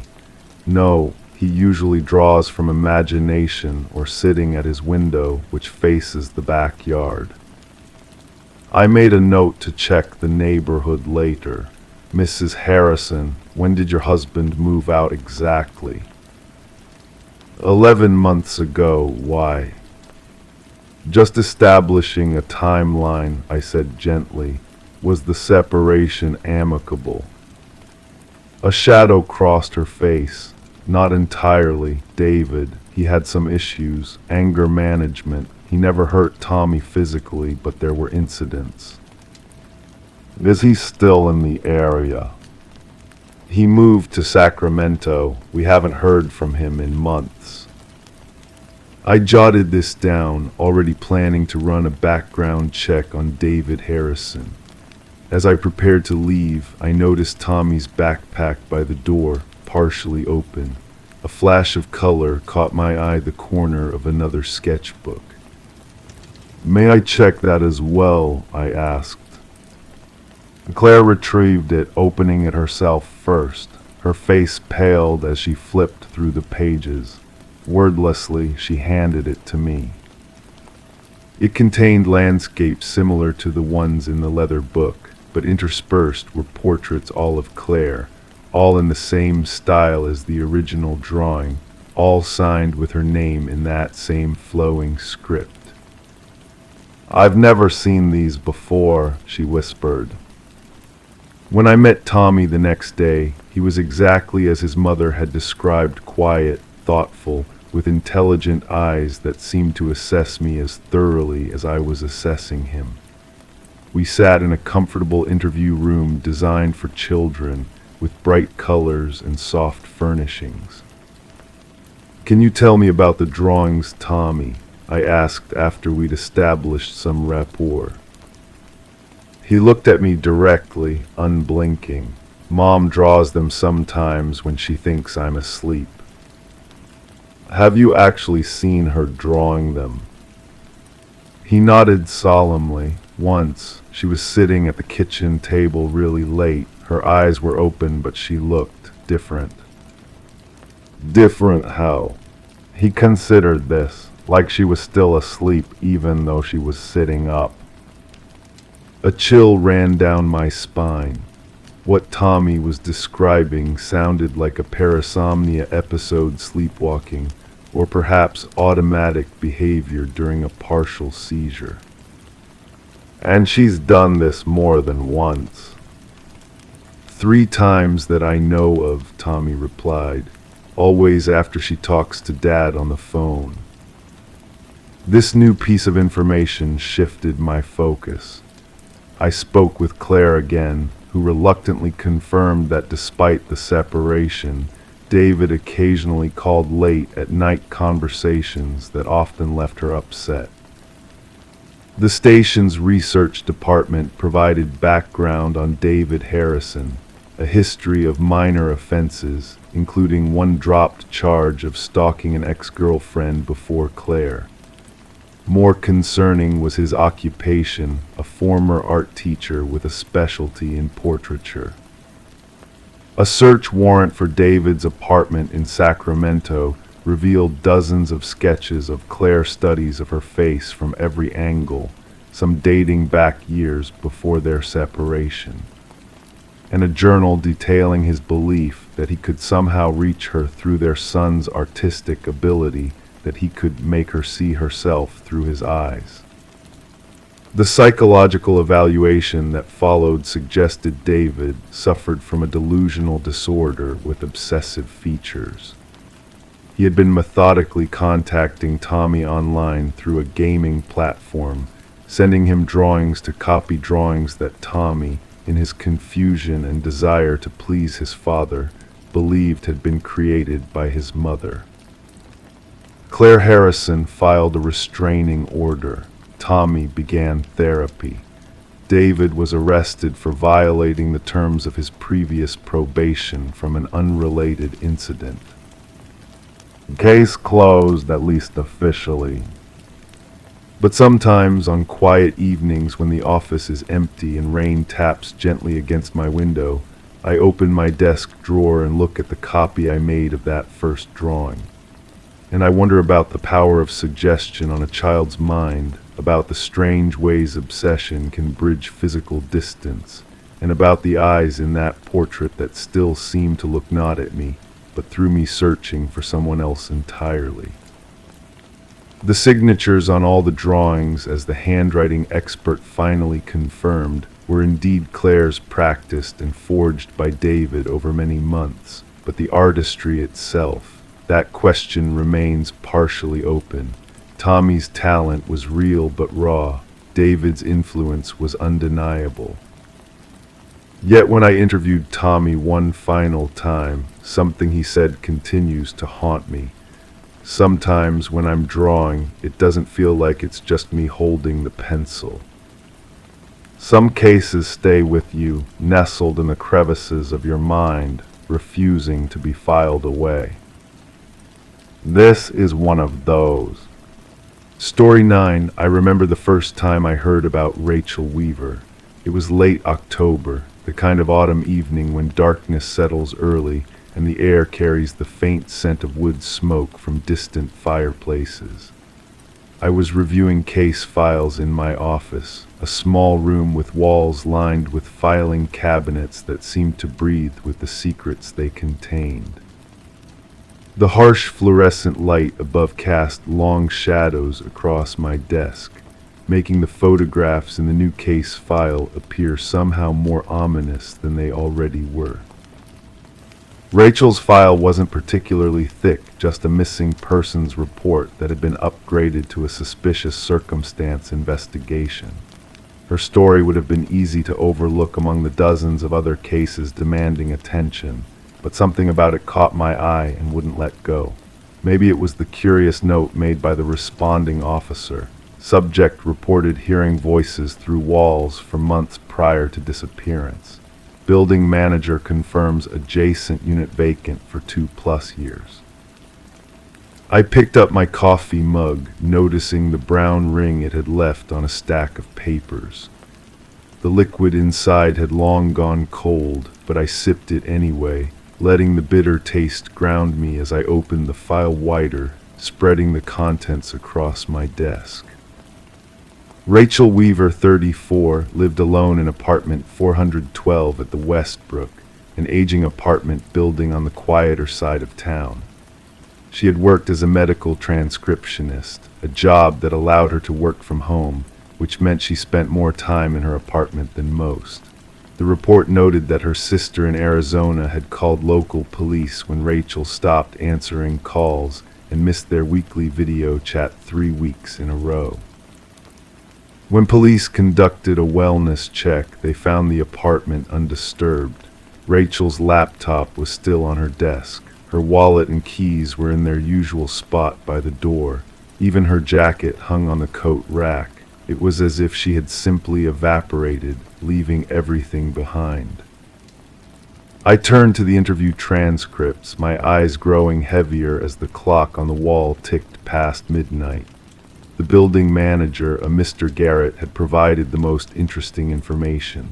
According to him, Rachel had complained about noise from the neighboring apartment several times over the 6 months before her disappearance. She described hearing whispers, sometimes conversations, coming through the walls.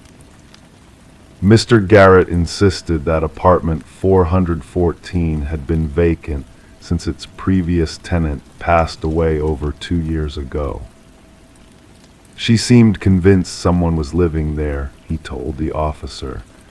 I took her over myself one day, unlocked the door, showed her the empty rooms. Place hasn't been renovated yet, just bare walls, some old fixtures. No one could be living there, but she still insisted she heard voices. I figured maybe it was pipes, or maybe she was just, hearing things.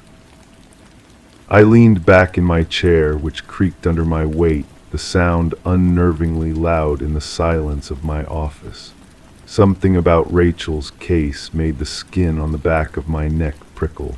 I decided I needed to see the apartment for myself. The next morning I drove to the Westbrook, an unremarkable 7-story building with a faded brick exterior.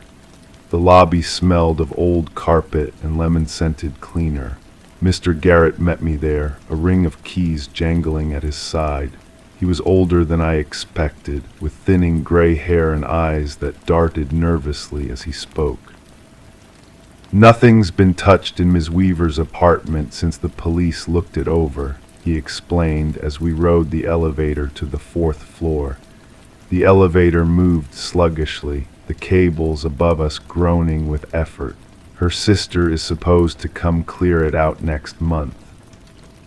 The hallway on the 4th floor was dimly lit, with flickering overhead lights that cast uneven shadows along the faded floral wallpaper.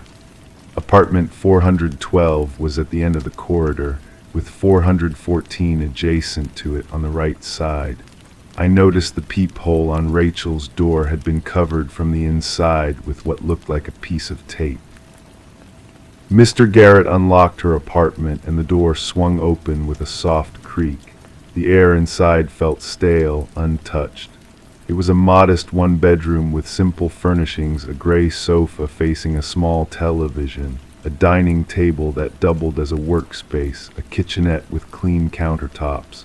Everything was neat, organized. Nothing suggested a struggle or hasty departure. I walked slowly through the apartment, taking in details. A half-filled coffee mug sat on the desk, the liquid inside now a crusty residue. Her bed was made, corners tucked in with military precision.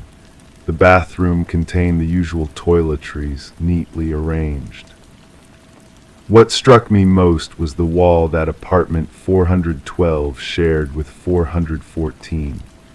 Rachel had hung sound-absorbing panels along its entire length, the kind used in home recording studios. Below these panels, I noticed small gaps where the baseboard didn't quite meet the floor, places where she had apparently tried to stuff what looked like rolled-up towels. She really was concerned about the noise, I murmured, running my finger along one of the acoustic panels. Like I said, she kept complaining about whispers, Mr. Garrett sighed, hovering near the door as if reluctant to step further inside. I couldn't hear anything when I came to check, neither could the maintenance guy. I pressed my ear against the wall, feeling slightly foolish as I did so. Nothing but silence greeted me. Can I see the other apartment? Mr. Garrett nodded and led me back to the hallway. The door to apartment 414 had a small notice taped to it, not for rent, pending renovation. The key stuck slightly in the lock before turning with a reluctant click. When the door opened, a wave of cool, stagnant air washed over us. The apartment was indeed empty, no furniture, no appliances, just bare walls with patches where pictures had once hung. The carpet had been removed, leaving exposed subfloor. In the kitchen, cabinet doors hung open like gaping mouths. I walked through the rooms slowly, my footsteps echoing.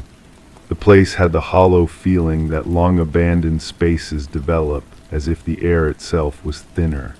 In the bedroom, I noticed water stains spreading across the ceiling, yellow-brown splotches that resembled a Rorschach test. "Leak from upstairs last year," Mr. Garrett explained, following my gaze. "Got it fixed, but we haven't patched the ceiling yet."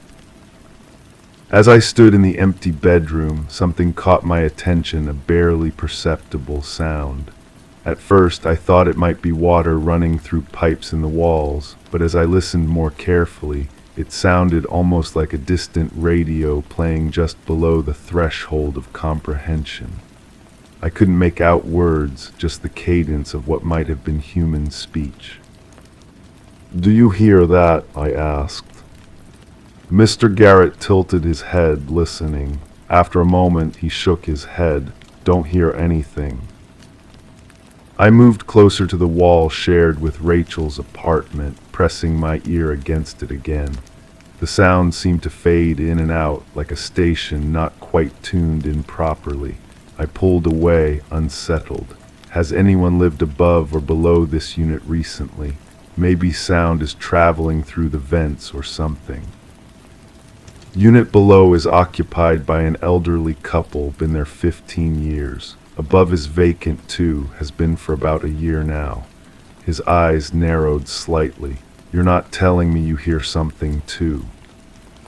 I didn't answer immediately. Instead, I walked to the closet and opened it. Empty, except for a single wire hanger that swayed slightly from the movement of the door. The back wall of the closet had a small access panel about 2 feet square. Maintenance access, probably for pipes or electrical. "What's behind here?" I asked, pointing.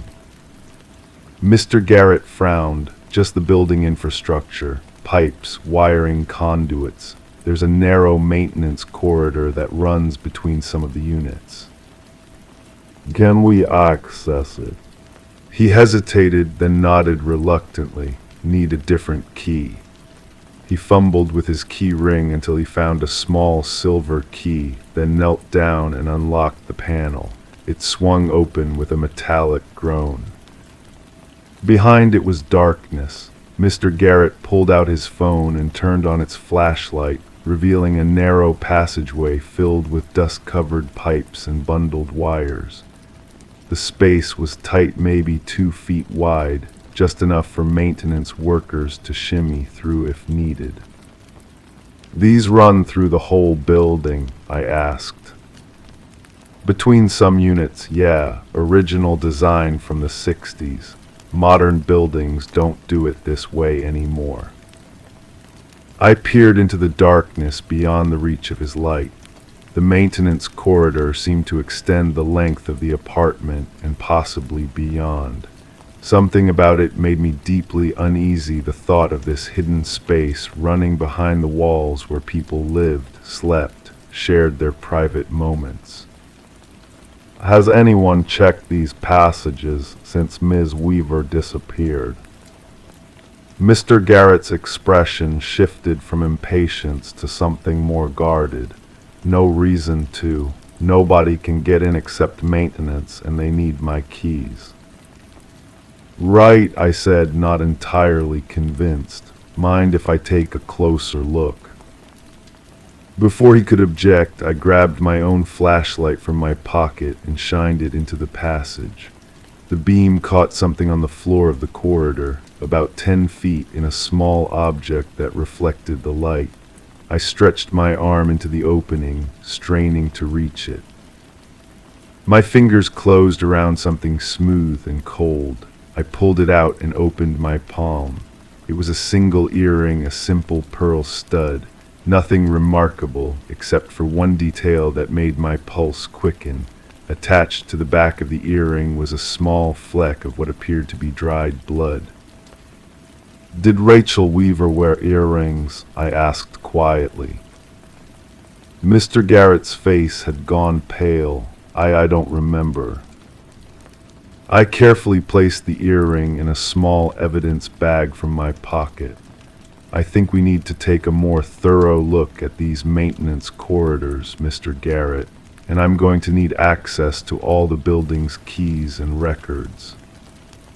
As we left apartment 414, locking it behind us, I paused in the hallway, looking back at Rachel's apartment door. For a brief moment, I thought I heard something, a soft whisper, too faint to make out words. But when I held my breath and listened, there was nothing but silence. 3 days later, we found Rachel Weaver. She was in the maintenance corridor that ran behind her apartment, wedged into a tight junction where the passage turned and narrowed even further. Her body was partly concealed behind a large water pipe. The medical examiner determined she had been dead for approximately 7 weeks. The cause of death wasn't immediately apparent, no obvious trauma, except for a small cut on her earlobe where an earring had apparently been torn out. Toxicology would take weeks. What we did find, however, was a small digital voice recorder clutched in her right hand. When we played it back, we understood what had driven Rachel into the walls of her building. The recording began with Rachel's voice, tense but determined. It's 2:17 a.m. and they're talking again.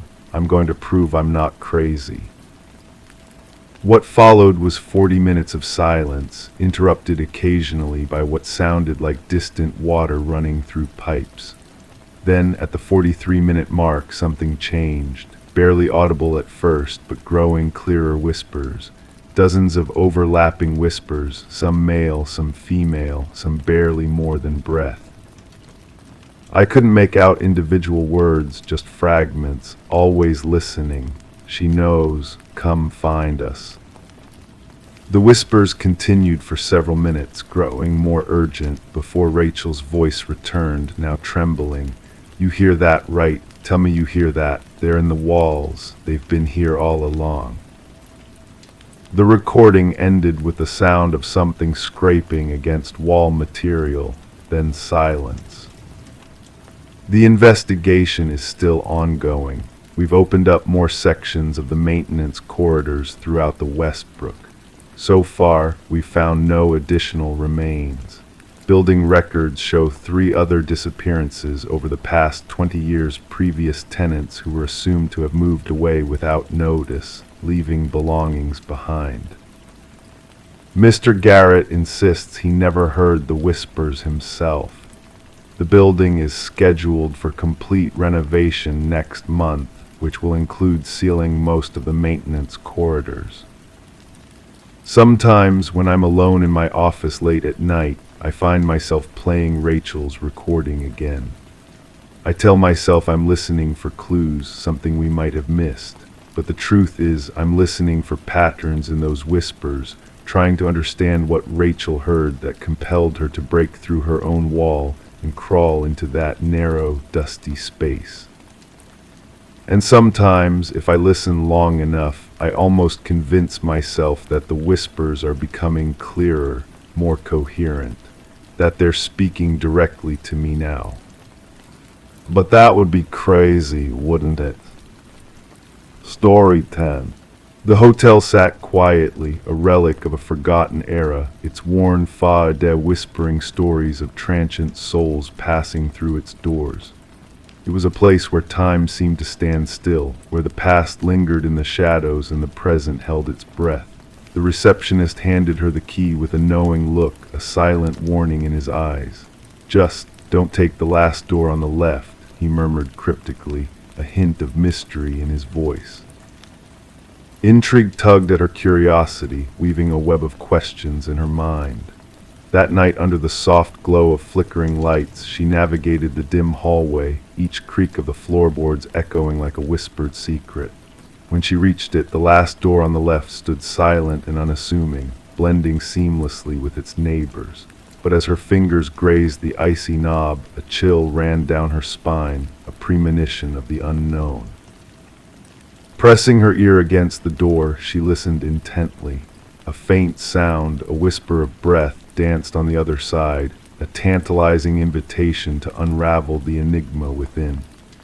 Detective Morgan Reed, with a mind sharp as a blade, found herself drawn into a world of shadows and secrets as she crossed the threshold into the room of mysteries. The scene before her unfolded like a macabre painting, each detail etched in chilling clarity. The metallic tang of blood hung heavy in the air, a grim reminder of violence unleashed. Amidst the stark contrast of order and chaos, a young woman lay motionless, her ethereal beauty marred by the tragedy that befell her. Detective Reed knelt beside her, a silent guardian of the truth, absorbing the silent screams that lingered in the room. The forensic technician, a ghostly figure in the dim light, moved with practiced precision, capturing the essence of loss in each photograph. 3 women, 3 tragedies, all intertwined in a web of darkness that threatened to consume them whole. The signature of a killer, a sinister presence lurking in the shadows, whispered of twisted desires and malevolent intent. As the investigation deepened, layers of deception peeled away to reveal the heart of the darkness that gripped their souls. Elaine Werner, a woman of strength and mystery, held secrets that danced on the edge of revelation. Her sister's trembling words unveiled a tale of forbidden love and hidden truths, a web of deceit spun by a man known only as C. The web of lies extended its tendrils into the corporate world, where power and ambition intertwined with the darkest corners of the human heart. Charles Emerson, a man of wealth and influence, stood at the center of the storm, his mask of respectability hiding a soul blackened by greed and obsession. The truth, like a hidden dagger, pierced through the veil of deception, revealing the true face of evil that lurked in the shadows. Emerson's crimes, meticulously planned and ruthlessly executed, painted a portrait of a man consumed by his own twisted desires, a puppeteer of fate dancing on the strings of his victims' lives.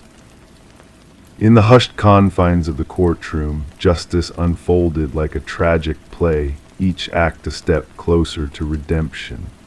Emerson's stoic facade crumbled under the weight of his sins, his hollow eyes reflecting the void where compassion once dwelled.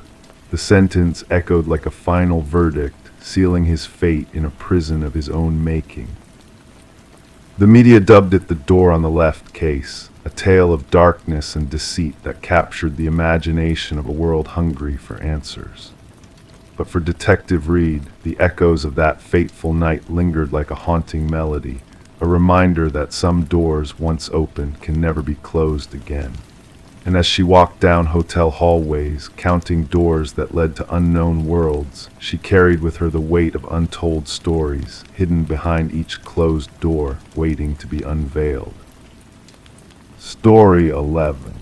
In the hushed stillness of the night, a pocket dial pierced the airwaves, an accidental transmission of static and muffled sounds that almost slipped by unnoticed. But then, a voice emerged from the void, a woman's urgent whispers cutting through the noise like a sharp blade in the dark. "He's here, he." And then silence. The mysterious call originated from an empty house, a place long abandoned by the world, untouched by life for years. Detective Morgan Reed found herself drawn to the eerie scene, where no signs of forced entry or disturbance could be found. Yet in the quiet kitchen, amidst the layers of dust and neglect, a phone rested on the counter, its screen softly glowing with an otherworldly light. The call had been placed mere minutes ago, a ghostly echo from the past.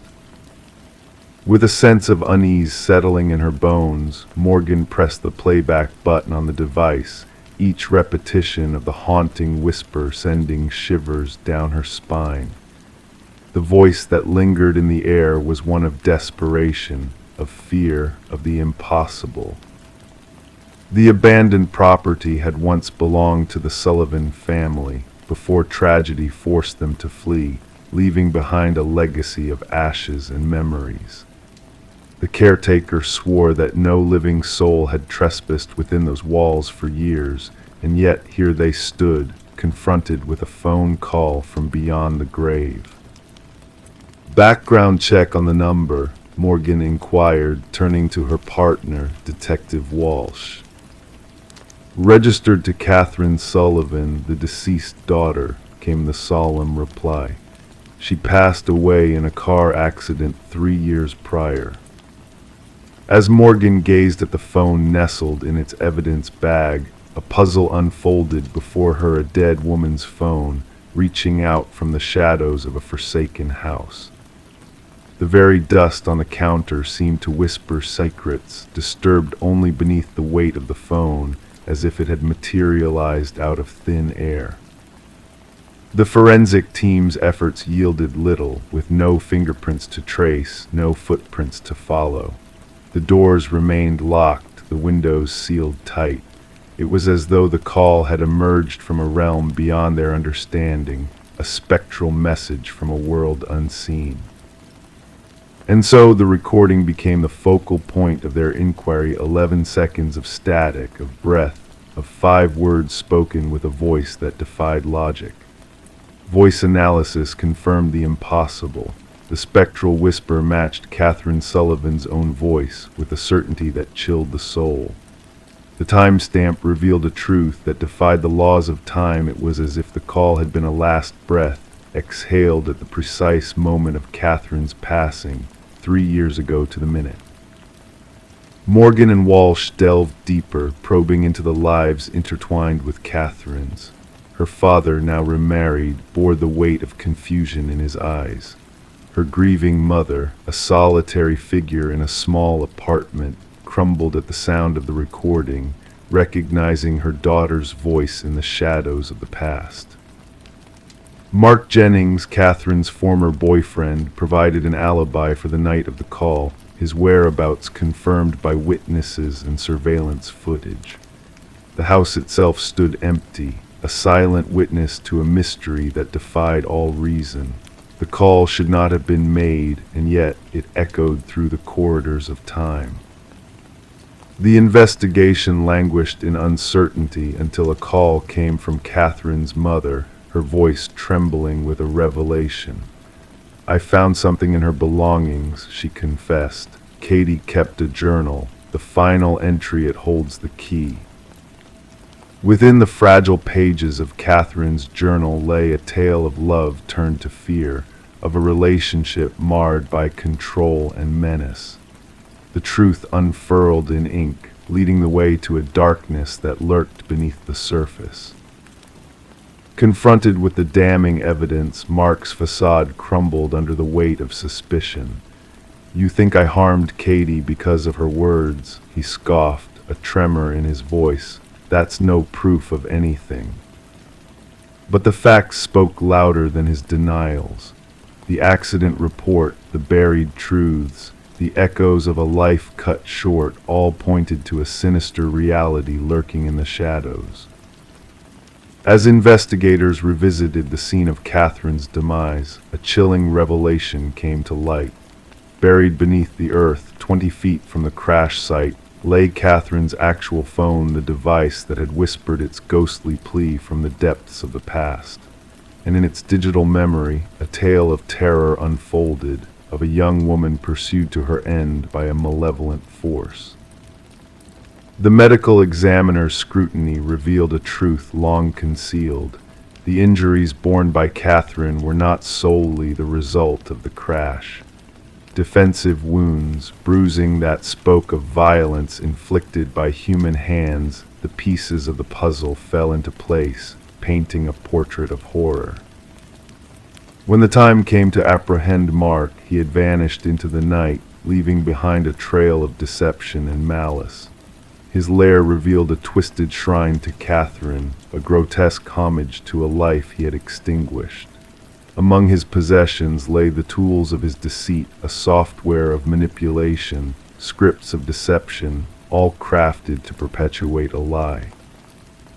The jury's verdict rang through the courtroom, swift and unyielding, guilty of first-degree murder.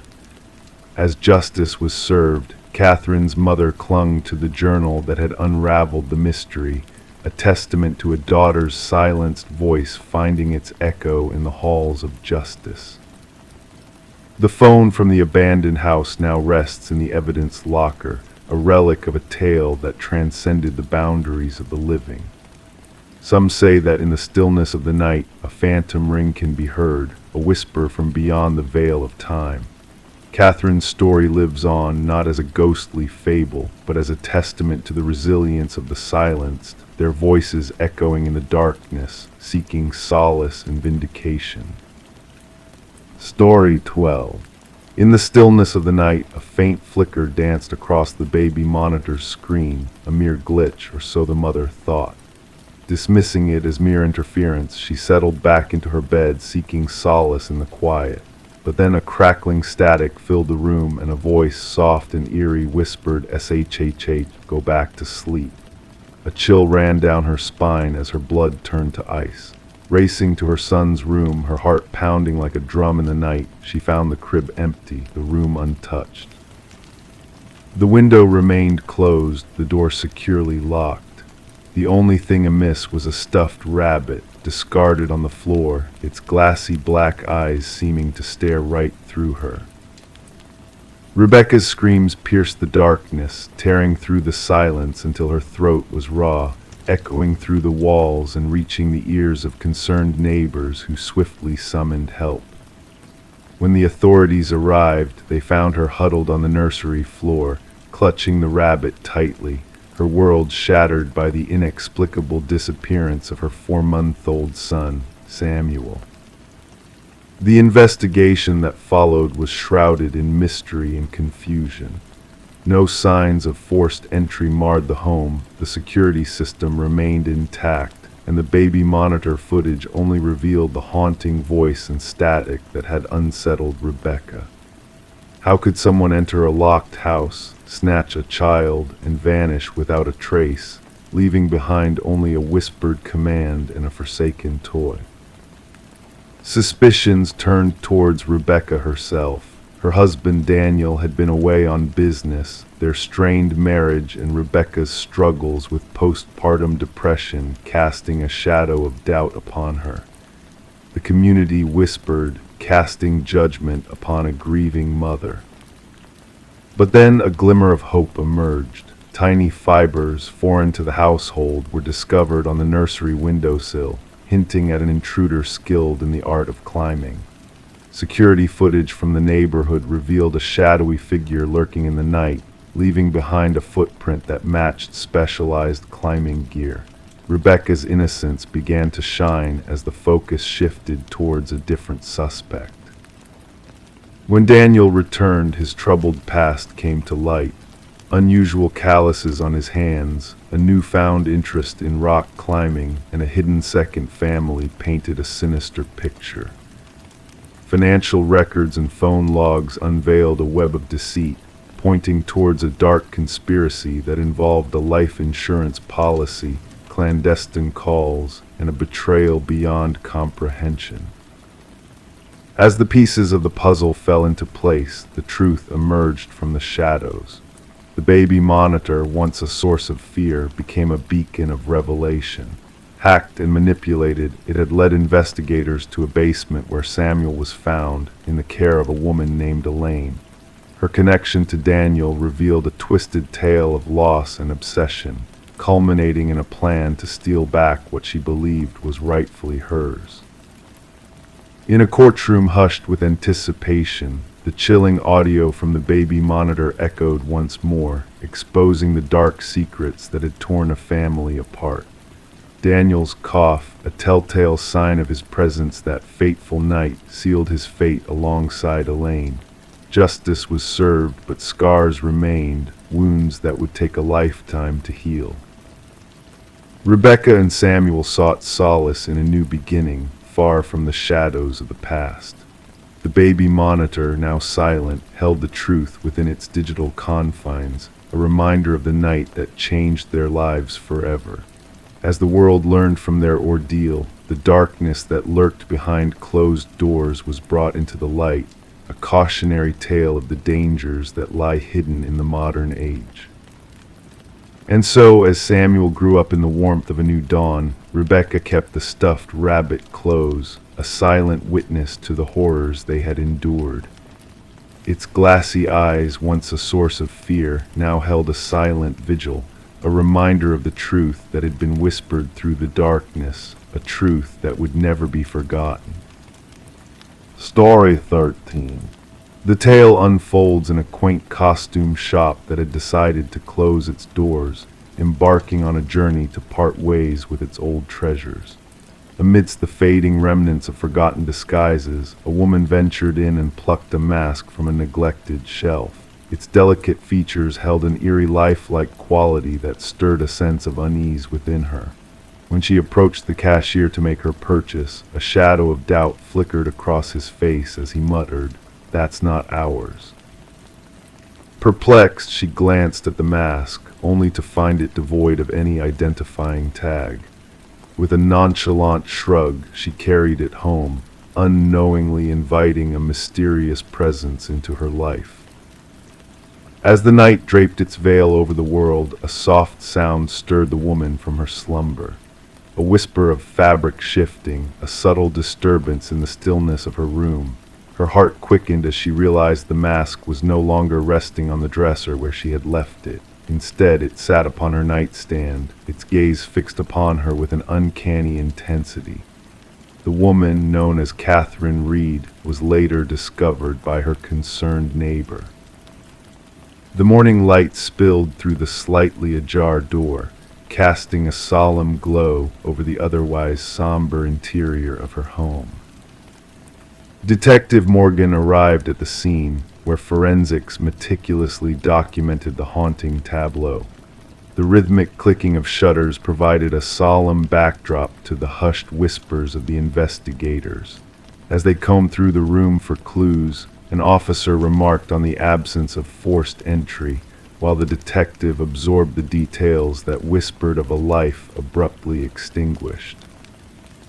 A partially open drawer, a lipstick-stained water glass, and a woman frozen in eternal terror, all pieces of a puzzle that refused to yield its secrets. The medical examiner's examination revealed no obvious cause of death upon initial inspection. No visible wounds, no signs of struggle, just a mask of terror etched upon Catherine's features in her final moments. The detective knelt beside the lifeless form, her voice barely above a whisper as she noted, "Something scared her to death." Catherine, known for her keen eye as an art appraiser, seemed to have fallen victim to a fate beyond comprehension. The trail of mystery deepened as security footage from the costume shop unveiled a perplexing encounter. The cashier's confusion over the mask's origin hinted at a hidden truth shrouded in enigma. A visit to the shop's owner revealed a disturbing connection to a deceased collector and a legacy of strange occurrences tied to unearthly artifacts. The threads of the investigation wove a tapestry of dread, leading back through decades of unsolved deaths linked to inexplicable masks. A breakthrough emerged in the form of microscopic fibers found clutched in Catherine's lifeless grip. The peculiar composition of the fibers, a blend of human hair and an unidentified organic substance, hinted at a sinister origin beyond the realms of modern understanding. Each thread of evidence pointed to a macabre ritual of soul transference, veiled in ancient symbols hidden within the accursed masks.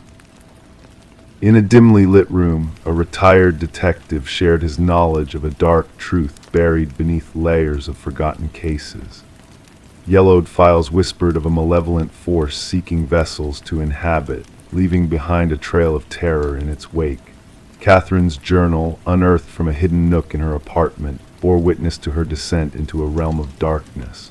Her frantic entries spoke of a malevolent presence, of a mask that watched and waited, hungry for souls to claim. The ultimate revelation came as the medical examiner unveiled the true cause of Catherine's demise. A heart seized by unbridled fear, a terror so profound it silenced her very essence. Surveillance footage captured a chilling sight, a figure cloaked in shadows, wearing a mask that mirrored Catherine's visage with a mechanical precision that defied reality. The search for the elusive mask led investigators on a trail that spanned the breadth of the nation, only to find it slipping through their grasp once more. The mystery remained unsolved, a haunting echo of a truth too dark to be contained within official records. The detective, keeper of Catherine's journal, felt the weight of unseen eyes upon her in the dead of night.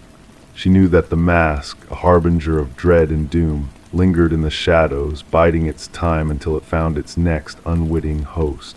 And so the cycle of terror continued, a centuries-old dance of death and possession that defied the boundaries of mortal understanding. The mask awaited its next victim, its empty gaze fixed upon the unknowing, hungering for the souls that dwelled behind fragile human masks. Story 14. In the attic of their new Victorian house, Sarah and Michael stumbled upon a hidden treasure, a porcelain doll with wide, unblinking blue eyes nestled beneath a worn blanket. They chuckled at the unexpected find, dismissing it as just another forgotten relic of the past. Little did they know, this encounter would unravel a mysterious tale that would linger in the shadows of their lives. That night, an eerie sensation crept into the air as they drifted off to sleep. The stillness seemed to stretch endlessly, wrapping around them like a heavy quilt. And when morning dawned, the doll was no longer in the attic. It had silently made its way to the foot of their bed, a silent sentinel watching over them. Sarah and Michael had been captivated by the house's intricate woodwork and enigmatic charm when they bought it at auction, oblivious to the whispers of its troubled history. Detective Rachel Winters entered the scene on a crisp autumn morning, greeted by a haunting tableau in the master bedroom. The female victim lay in a contorted pose, her eyes wide with fear, while the male victim's body hinted at a desperate attempt to flee. As Detective Winters meticulously catalogued the scene, she couldn't shake the feeling that the victims were mere puppets in a macabre play. The positioning of the bodies, the absence of any struggle, it all seemed calculated, deliberate, like pieces on a chessboard moved by an invisible hand. Interviews with the neighbors unearthed unsettling accounts of shadows in the windows and ghostly laughter echoing through the night. The forensic team discovered traces of antique fabrics, reminiscent of doll clothing, scattered throughout the house.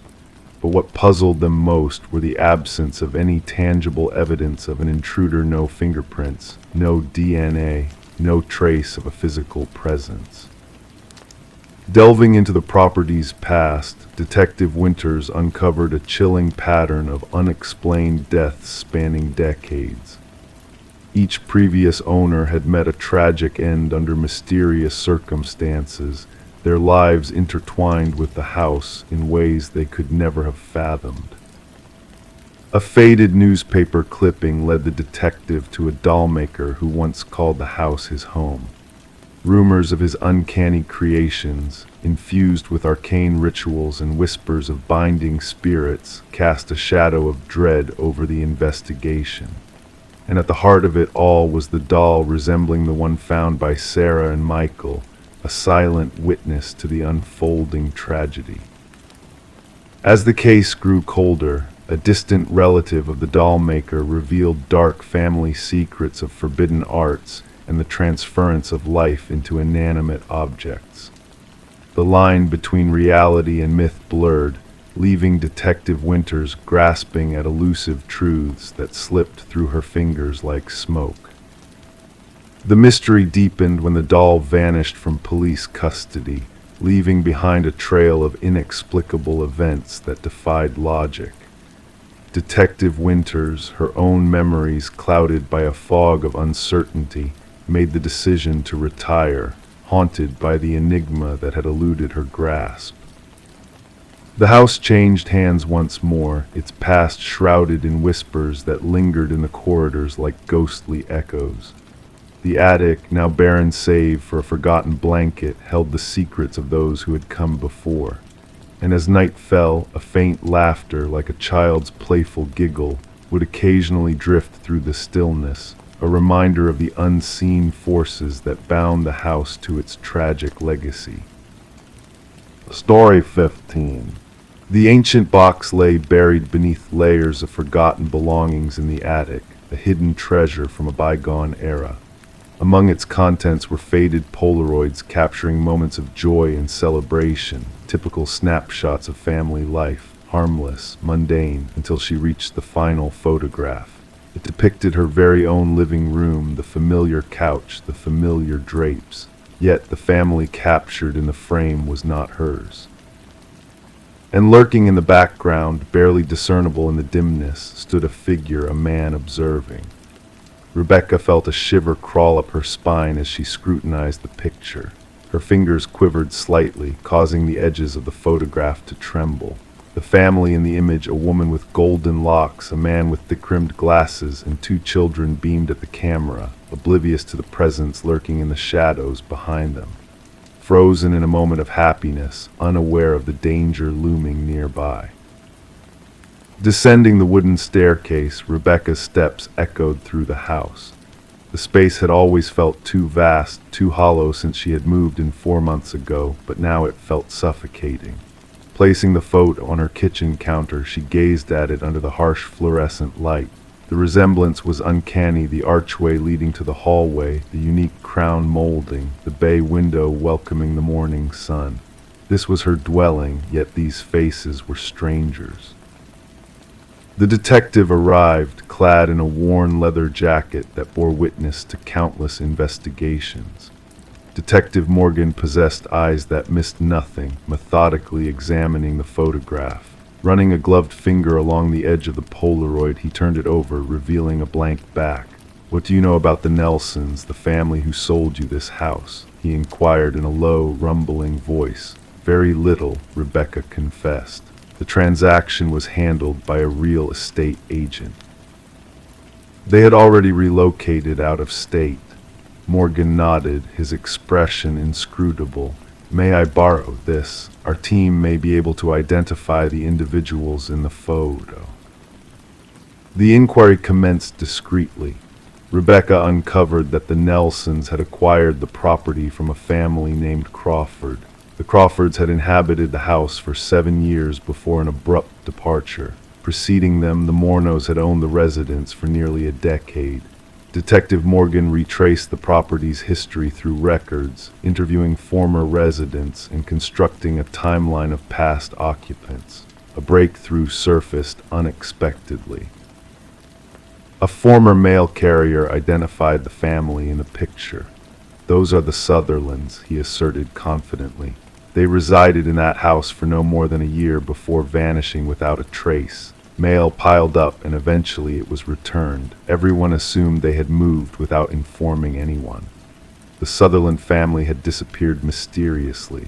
4 individuals gone, no forwarding address, no evidence of enrolling the children in new schools. Their vehicles were never located. Bank accounts remained untouched. It was as if they had simply evaporated. Forensic analysis dated the Polaroid to approximately 15 years prior. The technician pointed out minute details in the image, the peculiar pattern of dust particles suspended in the air, the unnatural stillness of the subjects. "This was taken using a timer," she elucidated. "Observe how they are all perfectly positioned. Someone set up the camera and hastily assumed their place." But if the Sutherlands had arranged the camera themselves, who was the enigmatic figure in the hallway? Enhanced imaging unveiled more about the shadowy presence. Tall, male, clad in dark attire. His countenance remained concealed, but his posture indicated intense observation. He stood motionless, as though he belonged there, as though he had every right to inhabit that space.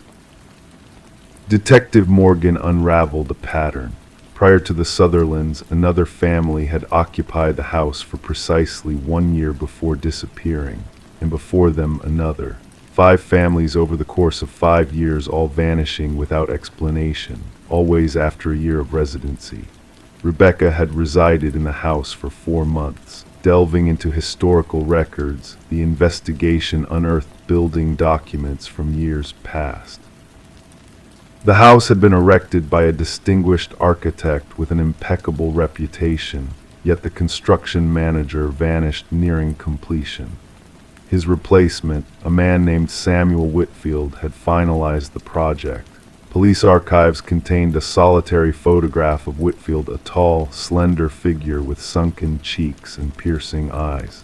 When digitally aged and compared to the figure in the Polaroid, the resemblance was striking. However, Samuel Whitfield reportedly perished in a construction accident shortly after finishing the house. His body was never recovered from the rubble of another construction site. The focus shifted to the basement. Ground-penetrating radar detected anomalies beneath the concrete floor, inconsistencies in density that defied explanation.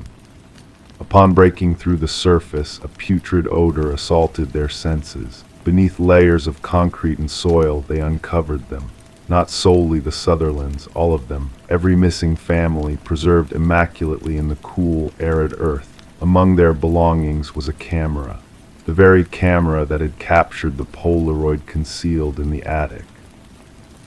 And numerous other photographs, each portraying a different family, smiling, oblivious to the figure watching from the shadows. The house was cordoned off as a crime scene. Rebecca would never return. As investigators cataloged evidence, they stumbled upon a crawl space in the attic, concealed behind a false panel. Within lay a small cot, photography equipment, and a journal brimming with meticulous observations of the families who had dwelt there. The final entry was dated a mere 3 days prior. The new arrival is unlike the rest. She discovered my photograph too swiftly. I must hasten my intentions. Rebecca relocated to a hotel under police safeguard. In the dead of night, her phone rang, rousing her from an uneasy slumber. Upon answering, only the sound of breathing greeted her. Then a click, succeeded by the mechanical whir of a Polaroid camera spitting out a photo. The investigation endures to this day. The house stands vacant, its windows dark, its enigmas not entirely unveiled. Samuel Whitfield remains elusive, if that was ever his authentic identity.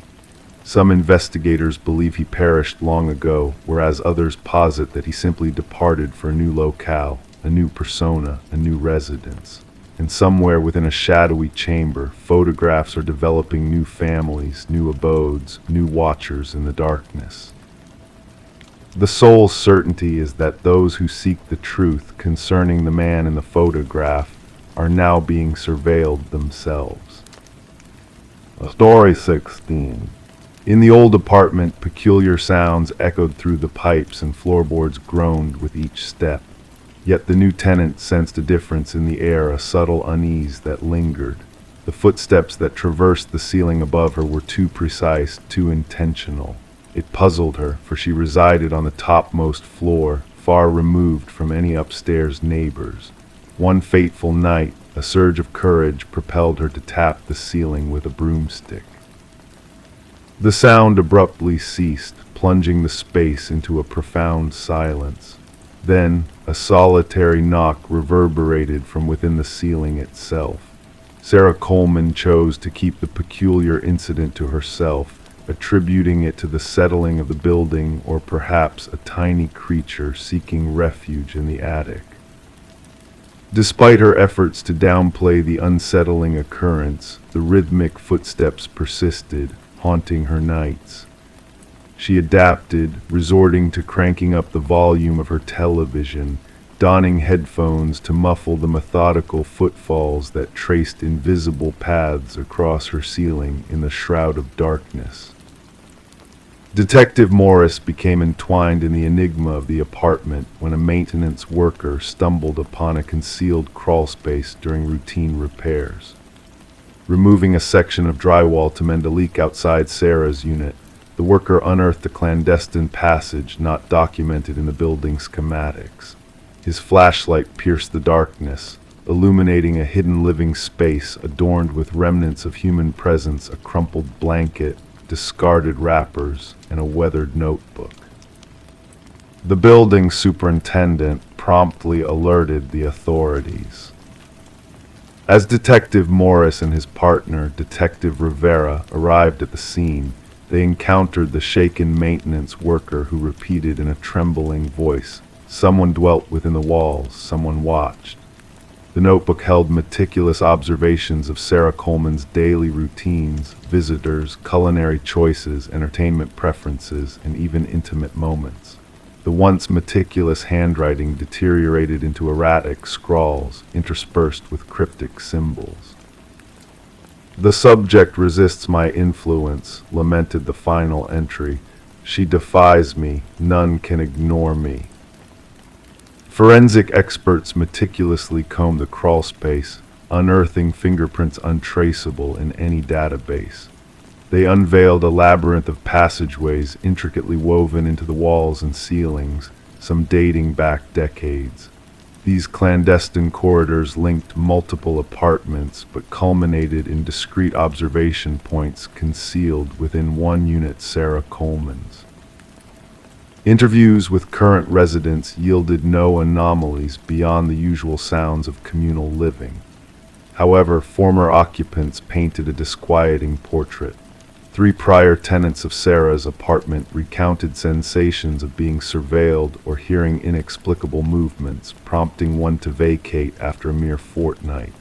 Their fears remained unvoiced, shrouded in apprehension of being dismissed as paranoid. A breakthrough emerged when forensic analysis uncovered minute traces of blood in one of the hidden passages. DNA testing unveiled a match to Martin Weaver, a former resident who had vanished mysteriously 4 years prior. With his disappearance shrouded in uncertainty, Detective Morris revisited the case. Witnesses recalled Martin's grievances regarding disturbances from the apartment above, leading to a confrontation with the reclusive tenant, Edward. Shortly thereafter, Martin vanished, and Edward hastily departed, leaving no forwarding details. Delving deeper into Edward's past, investigators unraveled a pattern of transient residency across various apartment buildings over 2 decades. Each tenure mirrored the last a preference for top-floor abodes, minimal social interactions, and abrupt departures. A neighbor from one residence recalled Edward as intense, fixated on the need for silence. Tracking Edward's movements, investigators unearthed a remote cabin embellished with a macabre array of photographs, notes, and journals. The images featured residents from multiple apartment complexes, including Sarah Coleman and Martin Weaver. Detailed maps of ventilation systems and structural vulnerabilities denoted meticulous planning. A corkboard displayed missing persons, report 6 in total, all former denizens of Edward's previous residences. Beneath the board, indelible marks marred the wooden floor, hinting at a sinister ritual. Behind the cabin, cadaver dogs led investigators to freshly disturbed earth, concealing human remains. As forensic anthropologists toiled to identify the victims, Detective Morris revisited Sarah's building. Though the crawl spaces had been sealed, whispers of phantom noises persisted. During the installation of enhanced security measures, a peculiar discovery emerged: a second notebook, concealed in a crevice where wall and ceiling converged. The initial page bore a chilling proclamation: "They found my old sanctum, but not my new abode." The subsequent pages unveiled a schematic of Sarah's apartment, delineating a crimson pathway and a foreboding date. Racing against time, officers endeavored to evacuate Sarah, only to find her abode deserted. Her belongings remained undisturbed, a silent testament to her abrupt vanishing. Amidst the stillness, a cryptic message materialized on the steam-draped mirror, scrawled with a ghostly finger: "Look up." The ceiling panel above the shower had been displaced, a silent harbinger of impending dread. The pursuit of Edward, now identified as Edward Mercer, a former construction worker with a penchant for clandestine renovations, ensues. Therma scans revealed no lingering presence within the walls of Sarah's abode. Her fate intertwined with a series of disappearances spanning multiple states, prompting authorities to caution against concealed spaces within residential edifices. Haunted by the phantom footsteps that once echoed above Sarah, Detective Morris finds himself ensnared by the chilling enigma. In the solitude of his abode, he casts wary glances towards the ceiling, attuned to the silence that envelops him. He contemplates who else may be listening, waiting in the shadows. Story 17, the enigmatic coffee shop had become his sanctuary, a place of quiet routine and mysterious anonymity. For years, he frequented the same table, placed the same order, and enveloped himself in a bubble of solitude. The barista recognized his face, but his name remained a secret known only to himself. Then one day he failed to appear. When the authorities investigated his usual spot, they stumbled upon a forgotten wallet. Inside was a driver's license displaying a face but devoid of a name or address, an unsettling void where his identity should have resided. Reviewing the surveillance footage, Detective Sarah Mercer witnessed the impossible unfold before her eyes. The figure, now designated as John Doe in the case records, seemed unremarkable as he entered the coffee haven. Average in stature, nondescript in appearance, clad in a navy coat and toting a weathered leather bag, he blended seamlessly into the surroundings. Yet his abrupt disappearance defied all logic. Mercer leaned in, her fingertips grazing the cold metal table, as she replayed the footage with a sense of unease settling in her bones. John's actions seemed ordinary. He ordered his customary black coffee, settled at the secluded corner table, and engaged in quiet contemplation with a notebook in hand. But then came the pivotal moment. He rose, left his wallet behind, and vanished into thin air, never to return. Intrigued and disturbed, Mercer delved deeper into the mystery. The tech specialist confirmed that John had not entered any restroom, nor had he exited through any door. It was as if he had dissolved into the very essence of the shop itself. Back at the precinct, Mercer sifted through the contents of the abandoned wallet, a futile attempt to unveil the enigma shrouding John Doe. The driver's license bore a familiar face but lacked any identifying information. Credit cards led to non-existent accounts, cash was meticulously arranged, and a solitary business card bore only a cryptic phone number that offered no answers. Upon dialing the number, Mercer encountered silence punctuated by the rustling of paper, a disconcerting echo of a presence just beyond reach. The barista's recollections painted a picture of a solitary figure who frequented the shop, always alone, always immersed in silent contemplation. The notebook left behind revealed a tapestry of cryptic symbols and coded messages, confounding even the most seasoned cryptographers. Sketches of unfamiliar architectural designs hinted at a reality beyond comprehension, a realm where the ordinary blended with the extraordinary. As Mercer probed further, a peculiar detail emerged from the security footage, a subtle flicker in the timestamp whenever John crossed the threshold. Ignored as a technical glitch, Mercer sensed a deeper significance, a hidden truth waiting to be unraveled.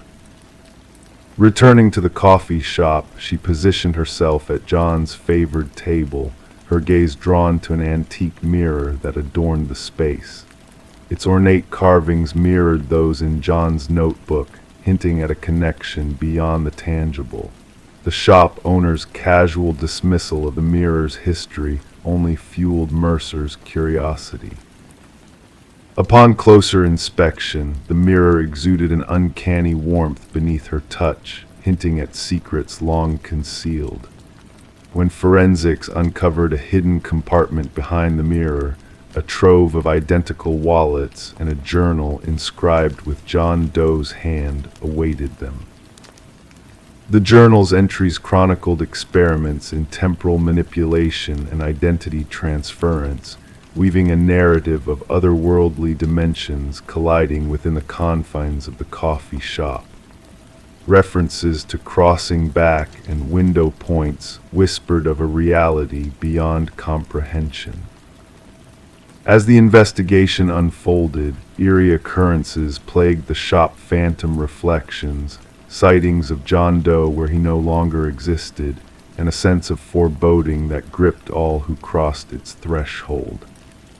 An unexpected revelation came in the form of an elderly physicist, Margaret Keller, who shed light on John's true identity as Daniel Weston. Daniel's pursuit of quantum mirrors and parallel realities had led him to a fate entwined with the very fabric of the shop's existence.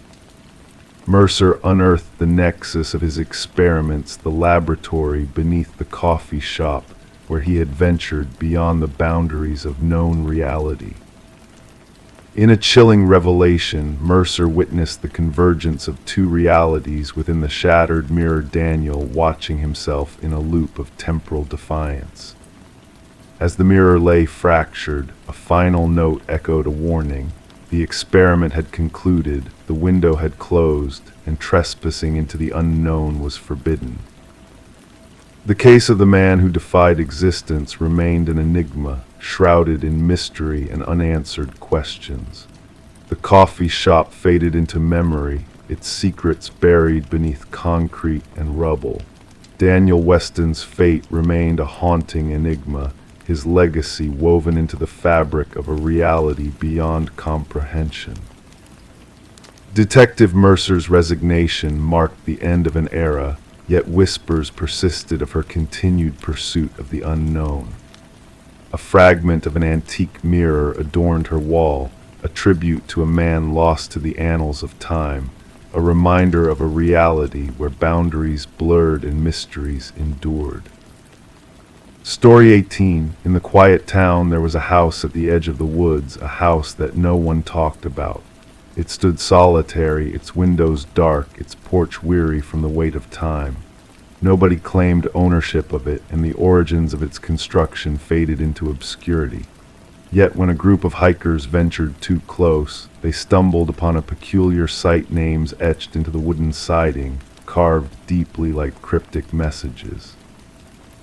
Amongst the list, at the very bottom, there was a name that none of them recognized, until a whisper broke the silence, "That's mine." Under the cover of night, a call came through to the dispatch, a routine report of trespassing. The voice belonged to Mason Wright, the leader of the hikers who found his own name engraved on the abandoned house. The responding officers anticipated a simple case of mischief, maybe a prank gone awry, but what awaited them defied logic. Detective Sarah Keller arrived as darkness draped the forest in shadows. Her flashlight pierced through the gloom, revealing the weathered front of the house. 27 names adorned the eastern wall, some faded with time, others sharp as if freshly carved. And at the very end, Mason Wright, the cut still fragrant with sawdust. "I've never set foot here before," Mason asserted, his breath forming mist in the chilly air. "I can't fathom how anyone would know my name." The investigation commenced with inquiries into each listed name. The findings sent shivers down the spines of the detectives. Every name belonged to a person reported missing over the past 40 years. Some cases turned cold while others remained open. Yet a common, bone-chilling thread connected them all: the individuals vanished while hiking alone. Forensic experts meticulously documented each carving, noting the depths, techniques, and weathering patterns. The oldest name, Rebecca Hansen, tied to a missing persons case from decades past.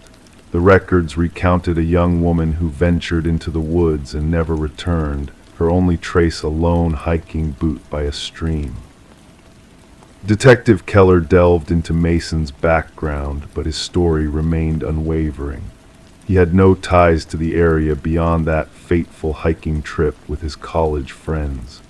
Randomly chosen based on an online recommendation, the trail held no significance to him besides the mysterious naming on the house. The focus turned to Mason's companions. Emily Chen, the group's photographer, provided snapshots from their hike. Upon examination, analysts spotted a disconcerting anomaly, a blurred figure lurking in the background of 3 photos, a tall, slender silhouette partially obscured by trees. "We didn't encounter anyone else on the trail," Emily insisted. "We would have remembered." Detective Keller ordered a search of the house's interior. Dust coated every surface, broken furniture strewn about, painting a picture of abandonment. Yet in the basement, a chilling revelation awaited. Personal belongings of the missing hikers lined neat shelves: watches, backpacks, cameras, wallets, each tagged with a corresponding name from the outside wall.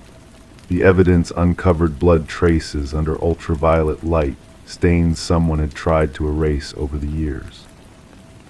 Despite no bodies found beneath the house, cadaver dogs signaled towards the dense forest behind the property.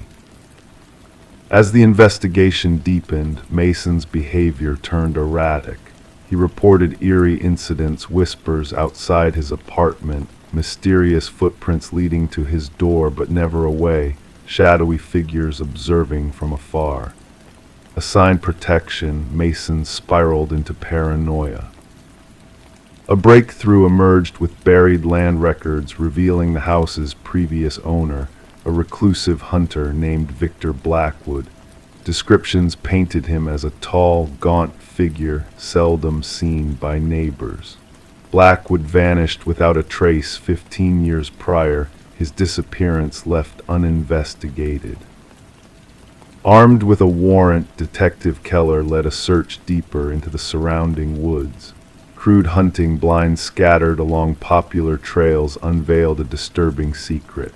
Within one blind, a journal detailed meticulous observations, hikers' movements, equipment, routes. The entries escalated from hunting animals to hunting humans, outlining strategies for collection. The final pages chronicled the stalking of each victim, with elaborate accounts of target selection. A manhunt ensued for Blackwood, spanning multiple jurisdictions. Helicopters scoured the forest with thermal imaging, tactical units combed every crevice. Yet the suspect remained elusive. Mason ceased communication, his apartment empty upon investigation, save for a chilling message carved on his bedroom wall: "The hunter becomes the hunted." Weeks passed with no sign of Mason, until a grim finding in Blackwood's house shook the investigation.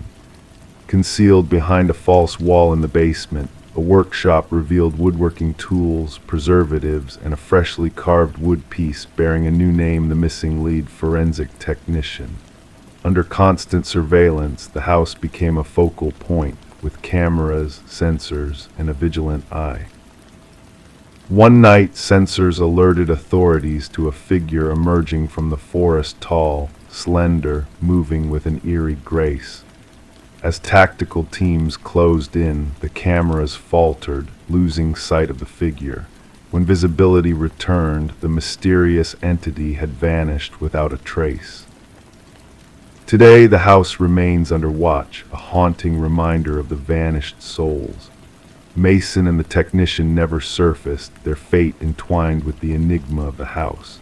The investigation presses on, drawing resources as similar disappearances surface in other wooded realms. The names on the wall echo through law enforcement circles, a whispered legend that some dare not utter, for fear of adding their own to the list of the unspoken. Story 19, the hushed whispers of the old apartment building carried a mysterious tale.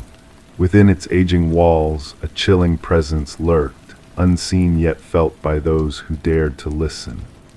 Detective Morgan Shaw found herself drawn into a web of intrigue as she unraveled the enigmatic disappearance of Alina Reeves. The apartment, with its creaking heating system and rattling pipes, held secrets that echoed through the vents. Alina, a beloved kindergarten teacher, had vanished without a trace, leaving behind a haunting mystery that gripped the entire neighborhood. As Shaw delved deeper into the case, she uncovered a chilling truth. Alina had not been alone in her apartment. Someone had been watching, waiting, whispering through the walls. The evidence pointed to Harold Weber, the building superintendent, a man with a disturbing obsession with his tenants. Hidden passages revealed a sinister lair where Weber had lived among the walls, spying on his victims, capturing their every move. His eerie calmness in the face of interrogation sent shivers down Shaw's spine, a glimpse into the mind of a predator who believed the building itself spoke through him. The trial exposed Weber's twisted delusions, his meticulous schemes to lure his victims into the dark recesses of the building. The jury's swift verdict of guilt did little to dispel the lingering unease that settled over the once vibrant apartment complex. Now the building stands silent and empty, a ghostly reminder of the horrors that unfolded within its walls. Residents who dare to move in soon find themselves haunted by strange whispers, cold drafts that carry echoes of the past. The building's very foundation seems to hold memories of the dark deeds that once took place there, a chilling legacy that refuses to fade. The chilling tale of Alina Reeves and Harold Weber lingers in the whispers that drift through the vents, a reminder that some secrets are buried deep within the walls, waiting to be uncovered by those who dare to listen. The apartment building remains a place of mystery and intrigue, where the past echoes through the halls and the truth waits to be revealed in the shadows of the night. Story 20. She had a desire to freshen up the nursery before the little one's arrival. The walls, once a faded shade of blue, whispered tales of bygone days within their layers. As she applied the first stroke of white paint, a hidden secret began to emerge, faint letters at first, then growing sharper, more defined, a message concealed beneath the surface. Don't let it hear you, her breath hitched in her throat. Stepping back, her eyes caught sight of it, tiny handprints embedded in the wet paint, positioned too high for any child to reach. This peculiar find in the nursery of the Morgan residence set in motion what would later be known as the Whispering House case. The young couple had recently acquired the Victorian-style house at an unbelievably low price. The real estate agent had mentioned only minor cosmetic issues, omitting any mention of the property's sinister past. Detective Sarah Klein arrived at the doorstep, a notebook clutched in her hand. A woman answered, her swollen belly on display beneath paint-spattered overalls. Dark circles framed her tired eyes. Sleep had eluded her for days. The detective observed the woman's trembling hands as she recounted the discovery of the hidden message and handprints. The previous owners vanished without a trace, the woman explained. Neighbors said they departed in the dead of night, leaving with only their essentials packed in the car. Walking through the historic abode, Detective Klein's steps echoed on the aged floorboards. Standing in the nursery, she scrutinized the unfinished wall, the cryptic message still visible where the painting had abruptly halted. Beside it, 5 small handprints imprinted in the fresh paint, positioned at an adult's shoulder height. Back at the precinct, Detective Klein delved into the property records. The house had changed ownership a staggering 8 times in 3 decades, a remarkably high turnover rate. Each family had resided there for less than 2 years. More unsettling were the child welfare reports linked to 3 of those families, detailing children hearing whispers from the walls and feeling watched while they slept. The detective delved deeper, sifting through construction records and historical archives. The house had once belonged to Eleanor Blackwood, a wealthy widow who had operated an orphanage on the premises during the early industrial era. Newspaper clippings mentioned 5 children who had gone missing from her care. It was believed they had run away, a common fate for orphans at that time. Upon Eleanor's passing, workers renovating the house stumbled upon a sealed chamber hidden behind the nursery wall. Inside, they discovered children's belongings, tiny shoes, toys, and clothing, but no remains. Detective Klein interviewed former residents, piecing together a chilling narrative. Each family with children recounted peculiar incidents, toys moving on their own, childish laughter resonating in empty corridors, and crayon drawings materializing on walls. Most dismissed these occurrences as mere fantasies until the writings surfaced. The message slightly differed in each account. Don't let them find you. Don't make a sound. Don't let it hear you. The same handwriting, unveiled only during nursery repaintings. A forensic linguist scrutinized photographs of the writing and confirmed its resemblance to Eleanor Blackwood's journals. Even more disturbing were the handprints, unchanged in size and placement over the years, despite different children occupying the house. The investigation took a sinister turn when the detective persuaded the current homeowners to permit ground-penetrating radar in the basement. The technician identified anomalies in the readings, 5 distinct shapes beneath the concrete floor, each resembling a child's size. Breaking through the concrete revealed a harrowing truth. 5 sets of small remains arranged in a circle. Forensic analysis indicated the children had perished during Eleanor's tenure at the house. Each child wore a pendant engraved with their name, the 5 orphans who had supposedly fled. The detective ordered the nursery to be doused with luminol. In the darkness, handprints glowed on every wall, concealed under layers of paint, invisible to the naked eye. Countless handprints at various heights, as if the children had been trying to escape. Eleanor's journals, salvaged from county archives, unveiled her twisted beliefs. She thought orphaned children possessed a unique spiritual energy. By confining them in the hidden chamber, she believed she could prolong her own life by harnessing their vitality. The children had etched their warnings into the wall with their nails and scraps of metal, hoping future occupants would uncover their fate. The case concluded with a proper burial of the 5 victims. Their names were finally recorded as murder victims, not runaways. The house remained deserted, the expectant couple refusing to return even for their belongings. Detective Klein submitted her final report, featuring photographs of the luminol-lit handprints and the concealed message. She remarked that while justice had been served for the original victims, an enigmatic presence lingered in the house, something that transcended layers of paint and time. The nursery walls were eventually torn down during renovations, yet workers swore they heard children's whispers emanating from the debris. None dared to return once their shifts ended. The house was later condemned, becoming another cold case file in a forgotten cabinet, a tangible resolution, but spiritual uncertainties that would forever remain unanswered. The detective retained one photograph from the case, 5 luminol-enhanced handprints glowing in the darkness, a haunting reminder that some crimes leave indelible marks that no amount of fresh paint can conceal. Story 21, the faded Polaroid captured a birthday celebration from long ago, its colors muted by time. Smiling faces, flickering candles all seemed ordinary at first glance. But as the daughter sifted through the box of vintage photos left behind by her late mother, she noticed it.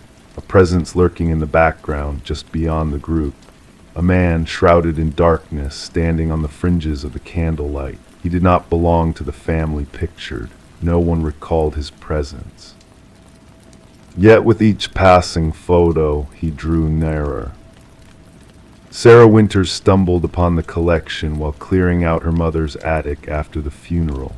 Among the memories stored in a simple cardboard box labeled Memories, she found a series of snapshots capturing moments of joy and togetherness from her childhood. What should have been a comforting discovery turned into the unraveling of a chilling mystery.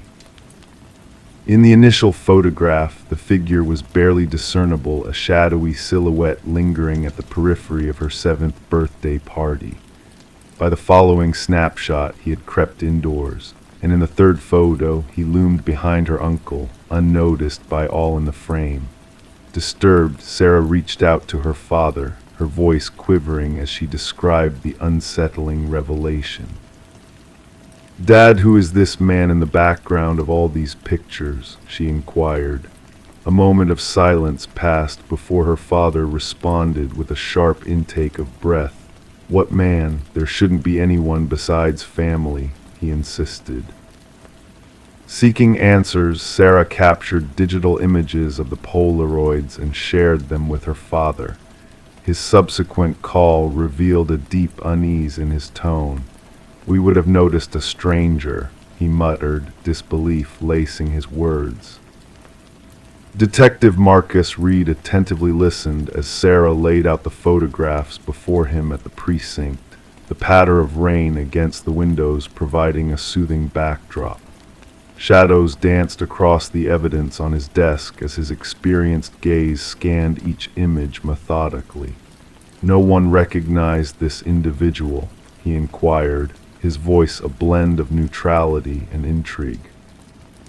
Sarah affirmed, arranging the photos in chronological order to highlight the figure's progression. As the detective leaned in, a revelation slowly dawned on him. The mysterious man seemed to purposefully maneuver through the party in each photo, edging closer to the children with each captured moment. In the final picture, he loomed directly behind Sarah's younger self, a ghostly hand poised near her shoulder, just out of frame. "Perhaps the photographer," Reed suggested, though doubt tinged his words. "My mother took all these photos. She set the timer and stepped into the frame," Sarah clarified. Copies were made, a case file opened, and an investigation ensued. Contacts were made with surviving party attendees, but none could recall the enigmatic figure. No hired servers, no visiting neighbors, just a secluded countryside property chosen for its privacy. Even facial recognition software failed to unveil the man's identity, his obscured presence hinting at a deliberate avoidance of detection. The case took a significant turn when Sarah unearthed more photos from different family albums, spanning various gatherings and years. The assistance of a computer specialist revealed hidden details within the images, shedding light on the figure's obscured features, a scar, a ring, a reflection hinting at his true visage. A breakthrough came with the comparison of dental records. The teeth visible in an enhanced photo matched those of Robert Keller, a maintenance worker implicated in unsolved child abductions from decades past. Keller had vanished after being questioned in connection to the disappearances, coinciding with the timing of the gatherings captured in the photos. Further investigation unveiled his employment at the property where Sarah's birthday had taken place, a chilling connection to other missing children and families. Excavations under Keller's former residence unearthed haunting relics, a hair clip, a toy car, a bracelet that tied him to the vanished children. One of the missing children's remains were identified, providing closure to a long-standing mystery. Alone in her apartment, surrounded by the haunting images that had unveiled a hidden horror, Sarah pondered the somber truth. The detective's call confirming the identification of the remains weighed heavily on her mind. As she gazed at the final birthday photo, the figure in the shadows seemed to watch her still, a sinister presence lurking unnoticed in moments of past joy. Through the collective effort of uncovering buried truths, families found a semblance of closure, though tinged with sorrow. The shadow in the family photos, once a spectral enigma, had been exposed to the glaring light of justice at last. The photos, once cherished memories, now stood as solemn evidence of a hidden malevolence that crept unseen through the fabric of time, leaving behind only echoes of its sinister passage. Story 22. The worn wooden plank shifted beneath her weight, a subtle movement that caught her attention. Intrigued, she knelt down, trailing her fingertips along the edges, sensing the hidden secret beneath the surface. The floor, once seemingly solid, now whispered of mysteries waiting to be unveiled. With gentle precision, she lifted the boards, revealing a shadowy, confined space beneath the foundation of her new home. Dust motes danced in the air, cobwebs clinging to forgotten corners. But amidst the silence there lay a mattress, a solitary chair, and in the dimly lit corner, a weathered notebook filled with her name, written repeatedly as if a mantra of obsession. Detective Morgan Reed stood silently behind Sarah Coleman, observing the mix of fear and disbelief in her eyes as she peered into the unknown depths below. It wasn't just the discovery of a hidden chamber that unsettled Sarah. It was the violation of her sanctuary, the encroachment of darkness into the light of her new beginning. "Please refrain from touching anything further," Detective Reed's voice, steady yet authoritative, cautioned. She clicked on her flashlight, casting a soft glow that revealed more secrets concealed within the hidden space. The walls, adorned with surveillance photographs capturing Sarah's every move, a shrine of fixation that had remained hidden beneath her very feet. Sarah had acquired the quaint cottage from the estate of an elderly recluse named Walter Green, a man who had passed away without leaving behind any kin. The property, vacant for months prior to Sarah's purchase, had been described as charming and in need of slight refurbishment. No mention of the hidden room had surfaced during inspections or transactions. "I never met him, the previous owner," Sarah whispered, her voice barely audible. "The neighbors claimed he kept to himself. I was under the impression the basement access had been sealed off long ago. That's what the inspection report indicated." As crime scene investigators arrived, their tools clattering against the wooden floor, they meticulously documented every detail, extracting the mattress, chair, and the haunting notebook from the clandestine chamber. Forensic analysis later unveiled a myriad of fingerprints belonging solely to Walter Green, scattered in his secret sanctuary. The unsettling revelation came with the timeline constructed by investigators, a revelation that Walter had been surveilling Sarah for over 3 years, blending seamlessly into her everyday life without her knowledge or recollection. He had shadowed her steps, shared her spaces, all unnoticed by the unwitting subject of his fixation. The progression of fixation often escalates, the department psychologist elucidated during a debriefing. From fantasy to calculated intent, the hidden room suggests a meticulous plan unfolding. Detective Reed's inquiries took a sharp turn upon interviewing Walter's former coworker from the local shopping center maintenance department.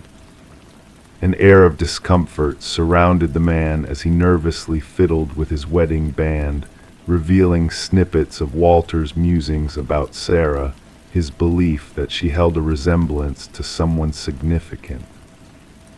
He spoke of her occasionally, the coworker admitted, said she reminded him of someone he once knew. "I assumed it was harmless infatuation, the ramblings of an aging man. I never imagined." His voice trailed off, his gaze fixed on his hands. "Did he ever articulate any intentions involving her?" Reed probed further. "Not explicit plans, but he had this phrase he'd repeat. She belongs with me. I figured it was just his ramblings, the coworker confessed. Securing a warrant to explore Walter's abandoned workplace locker unveiled a key that led to a storage unit registered under his name, a hidden trove of chilling revelations. The metallic door of the unit screeched open, revealing a replica of Sarah's former life, meticulously recreated by the obsessively fixated Walter Green. Furniture mirroring her apartment, a mannequin dressed as her doppelganger, and a calendar ominously marked with a date mere days after Walter's demise, all hinting at a macabre design that had nearly come to fruition. The word "together" scrawled across the circled date added a sinister weight to the unfolding narrative. Delving deeper into Walter's past unveiled a history of institutionalization due to an overpowering obsession with a past figure, a teacher he had fixated on during his youth. Released back into society, he had lived undisturbed until Sarah unknowingly reignited his dormant compulsion. Spread across the table in the precinct were the remnants of Walter's twisted devotion, captured in forensic photographs. In his mind, their connection was ordained, destined, Reed remarked somberly, a testament to the tragic delusion that had consumed Walter Green. Was there any chance of an encounter that initiated this fixation? A fellow detective inquired. Reed shook her head knowingly. Nothing concrete. Often these obsessions require only a fleeting spark, a passing glance, a smile unheeded. For someone with his history, that could be all it takes. Sarah, unable to shake the specter of Walter's presence in her home, resolved to sell the cottage. During the final inspection with her realtor, she stood in the living room, haunted by the what-ifs that lingered in the shadows. How long would I have dwelled here, oblivious to his watchful eyes, unaware of the secrets concealed beneath the floorboards? She pondered softly. The case, posthumously closed following Walter's demise, was classified as stalking with intent to abduct, a designation that hinted at the sinister fate that narrowly eluded Sarah. She relocated, reshaping her routines, fortifying her privacy against unseen threats. Detective Reed, a silent guardian in the shadows, sporadically checked in on Sarah, a wordless acknowledgement of the peril that had nearly claimed her. The cottage passed into the hands of unsuspecting newcomers, the hidden chamber sealed, its secrets buried beneath fresh floorboards.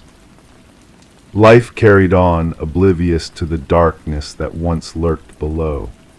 But for those privy to the truth, the tale of the concealed room beneath the floorboards remained a chilling testament to the dangers that clandestinely prowl, to the monsters who fade into obscurity, and to the survivors who narrowly evade their tragic destinies.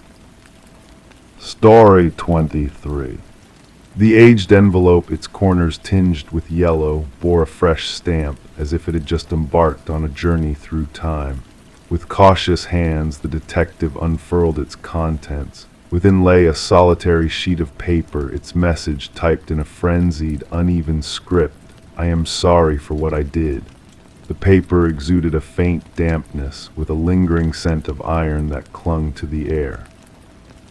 It was only upon closer inspection that the detective noticed a reddish smear along the edge, a chilling revelation that this was no ordinary correspondence. Detective Sarah Morgan, with precision honed by experience, secured the letter in an evidence bag, her gloved fingers delicately preserving the fragile evidence. The forensic team's analysis confirmed her suspicions. The crimson stain was human blood, a macabre link to an unsolved homicide that had cast a long shadow over the department for years. The victim, a promising young journalist named Rebecca Warren, had been discovered in her apartment, her life snuffed out by multiple stab wounds. Her laptop was absent, her notes scattered like fallen leaves, hinting at a connection between her tragic fate and the story she had been pursuing. Despite exhaustive efforts, the case had grown cold, a puzzle with missing pieces that refused to fit together. And now, a cryptic missive had found its way to the Homicide Division, bearing a message shrouded in mystery. The paper and envelope yielded scant fingerprints, only faint smudges suggesting a cautious sender who had taken care to conceal their identity. The postmark, however, offered a slender thread to grasp in the darkness of uncertainty. As Detective Morgan gathered her team in the dimly lit briefing room, a hush fell over the space adorned with haunting crime scene photographs and tangled timelines. She affixed the image of the enigmatic letter at the heart of the board, a harbinger of shifting tides. "This changes everything," she intoned, her voice a whisper in the shadowed chamber. "Our perpetrator carries the weight of remorse." Detective James Chen, her stalwart companion in the labyrinth of investigations, scrutinized the letter with a furrowed brow. "Or perhaps they seek to cloak their true intentions," he ventured, his words a ripple in the stillness. "The blood may be a macabre performance, a dance of shadows to confound us." The forensics team traced the unique imprint of the typewriter to a bygone model, a relic of the past with a voice that echoed through time, rare but not beyond reach. Their pursuit led them on a trail of antiquity, reaching out to collectors and curators in search of the elusive machine. As the tendrils of the investigation unfurled, they delved into the tapestry of Rebecca's life. Her editor painted a portrait of a relentless soul, unyielding in her quest to expose the tendrils of corruption. Her latest inquiry had delved into the murky waters of a prominent family entwined with local politics, a saga of intrigue and betrayal. Turning their gaze to Rebecca's boyfriend, Michael Barnes, the detectives unearthed a subtle shift in his demeanor, a tremor in his facade of composure. Rebecca spoke of a specter haunting her steps, he confessed, his words a whisper carried on the breeze of memory. "I dismissed her fears as the phantoms of investigation, a folly in hindsight." While they navigated the labyrinth of secrets, a second letter materialized, bearing the same telltale typewritten script, the same crimson stain of guilt. This time the words unfurled a tale of shadows. She unraveled the threads of the family's tapestry, the inheritance, the patriarch's demise. It was never meant to reach such depths. The path of inquiry wound its way to the grand mansion of the deceased patriarch, where the eldest son, Richard, stood amidst a collection of relics, his alibi frayed beneath the weight of scrutiny, his words a veil that unraveled under the gaze of truth. The breakthrough awaited in the delicate fibers adorning the envelopes, tracing back to bespoke stationery reserved for the family's youngest scion, the Leaner. A revelation unfurled as Alina unveiled Richard's clandestine request for her stationery, a key that unlocked a chamber of secrets. A search of Richard's domain unveiled a trove of incriminating evidence, a hidden chamber housing a trove of surveillance, and a vintage typewriter that whispered tales of darkness. The blood spoke its silent testimony, binding the past to the present in a crimson embrace. And in the shadows of revelation, a web of deceit unfurled its silken threads. The unexpected nexus between Richard and Michael, a trail of transactions etched in the ledger of betrayal, painted a portrait of collusion. When confronted, Michael's resolve crumbled like a fortress besieged by truth. Rebecca unearthed a truth that festered in the shadows. His confession hung heavy in the air, a reckoning with the specter of complicity. The final chord resonated as Alina emerged from the shadows, bearing a recording that laid bare the depths of treachery. The trial unfurled like a tapestry woven with threads of deception, each strand a testament to the fragility of deceit. Richard's protestations of innocence crumbled beneath the weight of evidence, a castle of lies besieged by truth. The jury's deliberation was but a fleeting shadow in the halls of justice, a reverberation of guilt that echoed through the chamber. As Richard was led away, Justice's hand extending to claim its due, Detective Morgan approached Rebecca's kin, her presence a beacon of solace in a storm of grief. The stained letters, remnants of a tale woven in shadows, found their resting place in the vault of memory, a testament to the fragility of deception. The case of Rebecca Warren stood as a monument to the art of unraveling mysteries, a reminder that even the most carefully spun webs of deceit bear the insignia of truth. And in the stillness of the night, as whispers of the past intertwined with the promise of dawn, the shadows whispered tales of justice prevailing, a melody of closure in the symphony of the night. Story 24: The Enigmatic Manor. The new owners perceived it as a mere peculiarity, the crackling of the old intercom system in the dead of night. A relic of a bygone era, revamped but left to gather dust in obscurity. Yet one fateful night, the husband, driven by curiosity, pressed the button. A whisper laden with a haunting question crackled through the aged speaker. "Why did you return?" Startled, he recoiled, his hands trembling. His wife, a ghostly presence behind him, softly uttered, "I never uttered those words." Nestled amidst ancient oak trees, the Victorian manor exuded an air of mystery, its worn façade a stark contrast to the contemporary interior. Daniel and Meredith Parker, drawn to history, had acquired the property at a surprisingly modest price, despite the unease of the real estate agent during the initial tour. The intercom system, a relic linking all chambers, had captivated the couple's imagination. Detective Sarah Reeves arrived at the manor, the gravel whispering beneath the tires of her unmarked car. The call had hinted at a possible break-in, but a hidden depth in the dispatcher's voice hinted at a more intricate tale. Daniel Parker, his complexion pallid even in the dim glow of the porch light, welcomed her. "It all began with the intercom," he explained, leading Detective Reeves through the majestic entrance. Initially static, then whispers, then coherent sentences. My wife deemed it a figment of my imagination until she, too, heard it. In the living room, Meredith sat stiffly on an antique settee, hands clenching a steaming cup left untouched. "We stumbled upon something hidden behind the wall," she divulged abruptly. Daniel sought to expand the pantry, and upon dismantling the drywall, her voice faltered. Concealed behind the wall, wrapped in decaying plastic, they unearthed a small leather-bound journal. Detective Reeves, donning gloves, delicately unfurled its fragile pages. The script, a blend of elegance and urgency, belonged to a woman named Elena, the former resident. Her entries chronicled a mounting apprehension about her husband Vincent's malevolent intentions. "The last entry dates back 30 years, Daniel elaborated. Subsequent to that, silence. The previous owners asserted they acquired it from an elderly man who relocated to a retirement community. Investigations unveiled the ownership of the house by Vincent and Elena Blackwood. Records indicated Vincent sold the house shortly after Elena purportedly departed. No divorce proceedings, no change of address, no financial transactions under Elena's name post the final journal entry.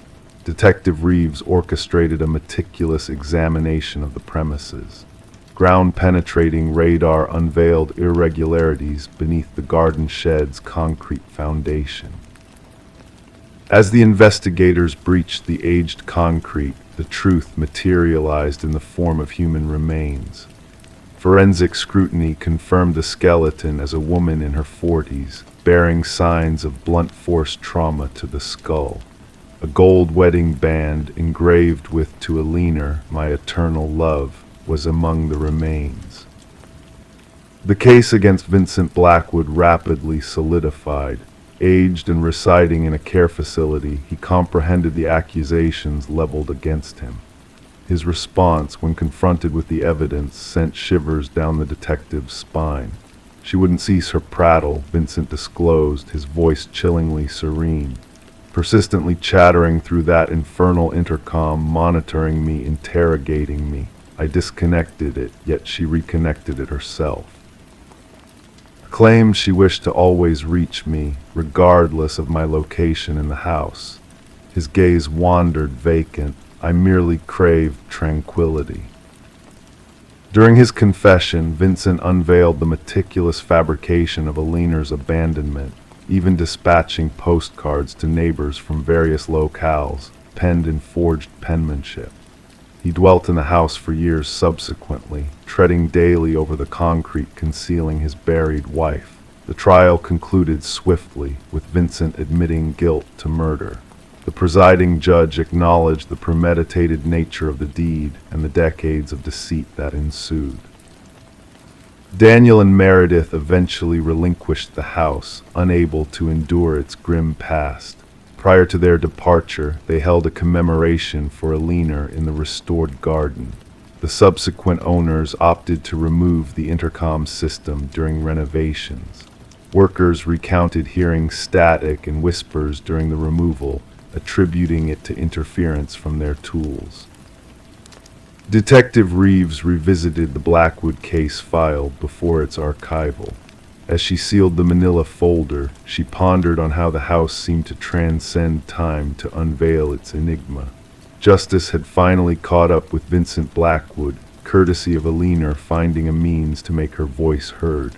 Among the local law enforcement, the case became renowned as the house that answered back. Occasionally, Detective Reeves would pass by the property on her way home. She never halted, yet she would decelerate, window slightly ajar, attuned to whispers borne on the breeze. Story 25. It arrived in the mail, wrapped in a plain envelope with no return address. A single brass key worn with time. The homeowner didn't recognize it, but something about it felt familiar. When she slid it into every lock she owned, nothing turned. It wasn't hers. But when she placed it on the coffee table, the old grandfather clock in the hallway let out a single, hollow chime despite having been broken for years. Sarah Miller reported the strange occurrence to authorities after finding the mysterious key. What seemed like an odd mishap soon unraveled into one of the most disturbing criminal investigations the quiet suburban neighborhood had ever witnessed. The responding officer initially dismissed her concerns. A key in the mail, perhaps a mistake, he suggested, but Sarah insisted something felt wrong. The officer reluctantly took the key as evidence, mostly to appease her, placing it in a small evidence bag that would later become central to a sprawling investigation. Detective Robert Harmon received the case file during the morning briefing. A veteran investigator with the Special Victims Unit, he had developed an intuition for cases that would evolve beyond their seemingly innocuous beginnings. The brass key sat on his desk, unremarkable yet somehow unsettling. Background checks revealed Sarah had no criminal history. A retired high school English teacher, widowed, with 2 adult children living across the country. Nothing suspicious in her financial records, phone logs, or social media. She appeared to be exactly what she claimed, an innocent recipient of something strange. The forensic team found no fingerprints on the key besides Sarah's. The envelope yielded nothing except a generic postmark from the regional distribution center. No DNA, no trace evidence. The key itself was a standard Schlage, available at any hardware store, though well-worn and at least several years old. The breakthrough came unexpectedly when Detective Harmon decided to run the key's unique bidding pattern through the department database.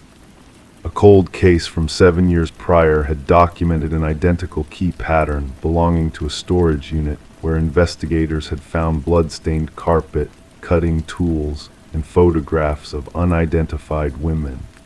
The original investigation had stalled without sufficient evidence to identify a suspect.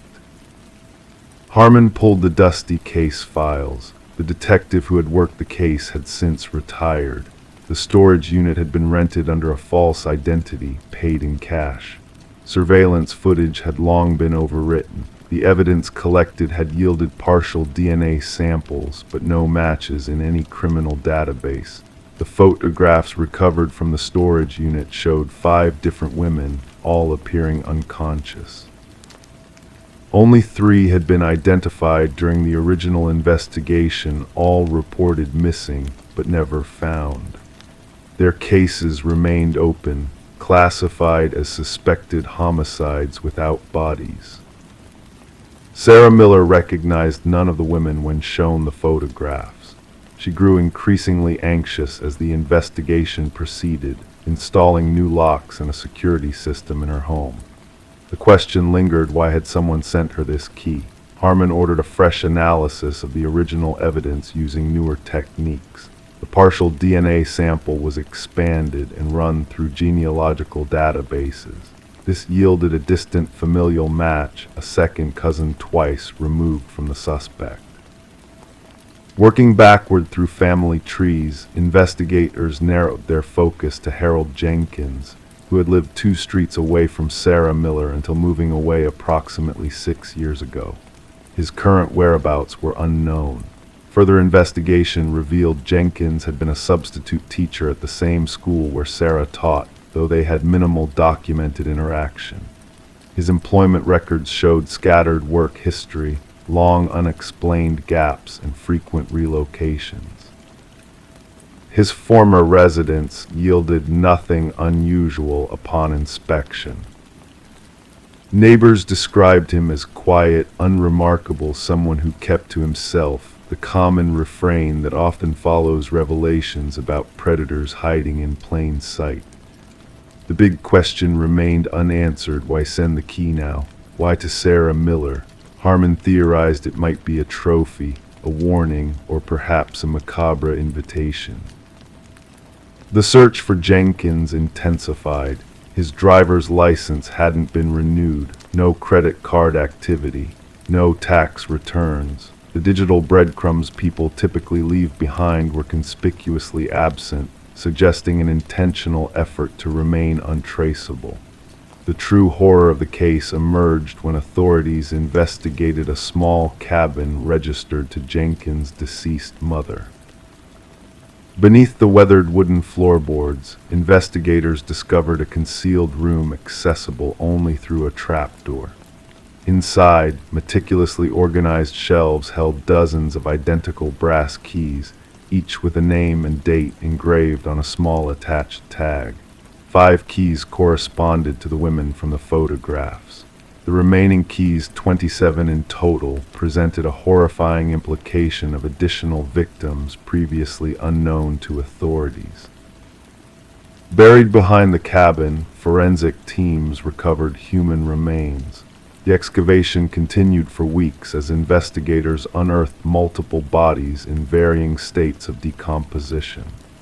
Sarah received round-the-clock protection as the manhunt for Jenkins expanded nationwide. Behavioral analysts suggested the key represented a twisted invitation, Jenkins selecting Sarah as someone to appreciate his work. The press dubbed him the Keymaster, a name that spread rapidly across national headlines. Fear permeated the community as residents questioned how such horror had existed among them undetected.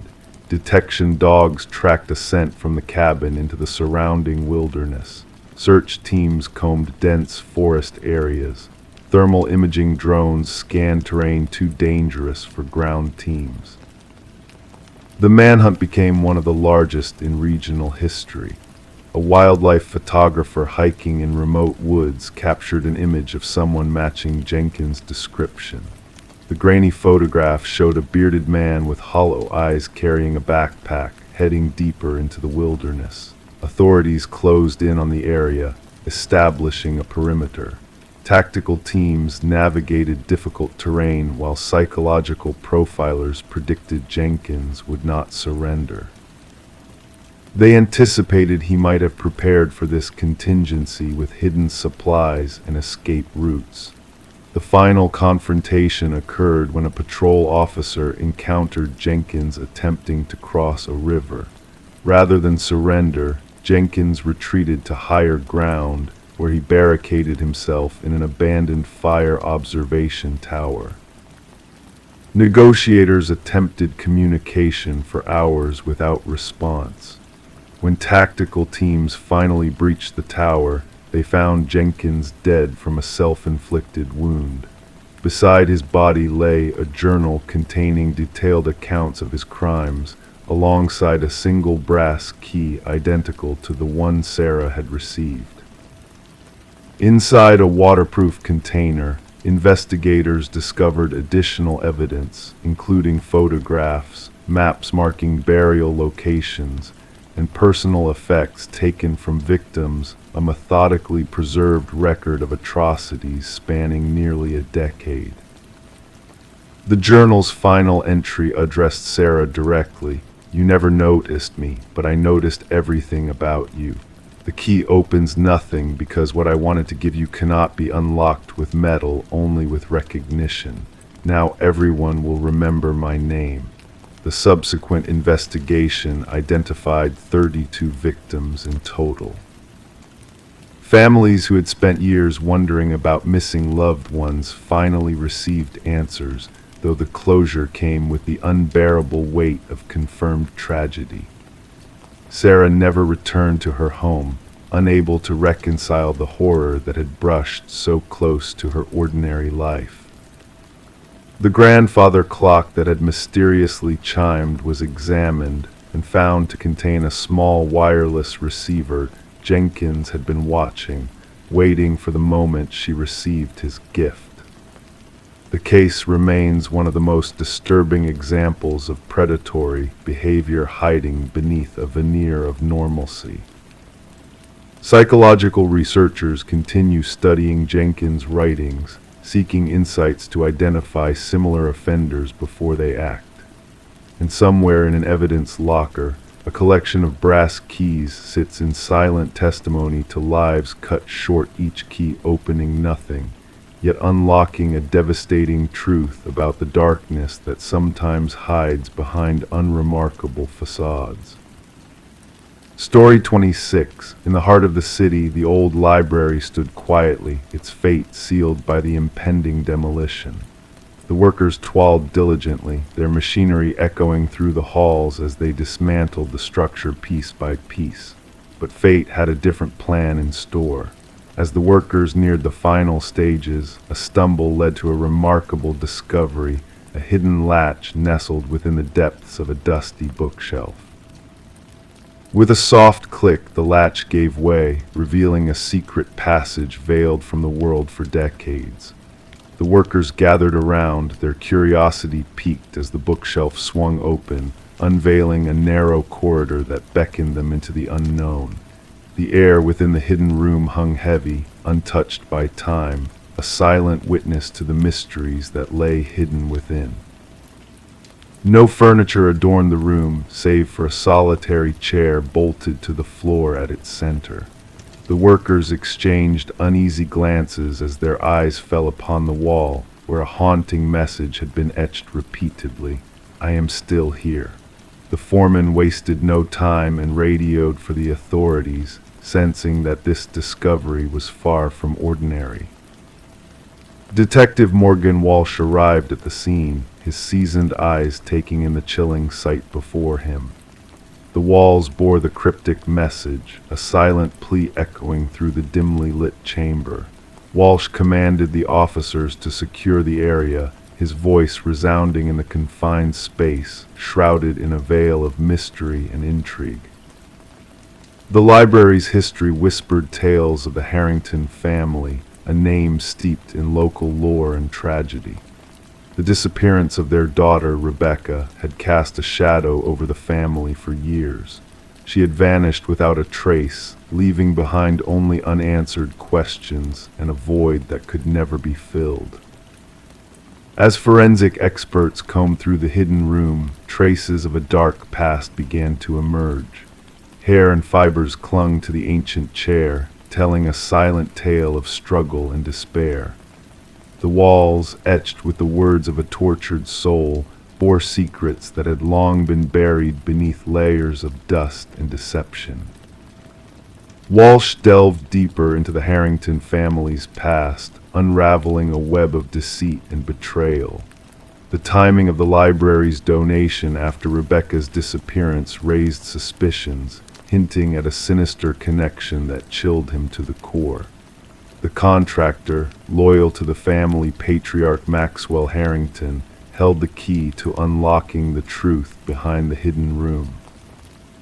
As the investigation unfolded, a chilling revelation came to light. The DNA found in the hidden chamber matched that of Rebecca, sealing her fate within those walls.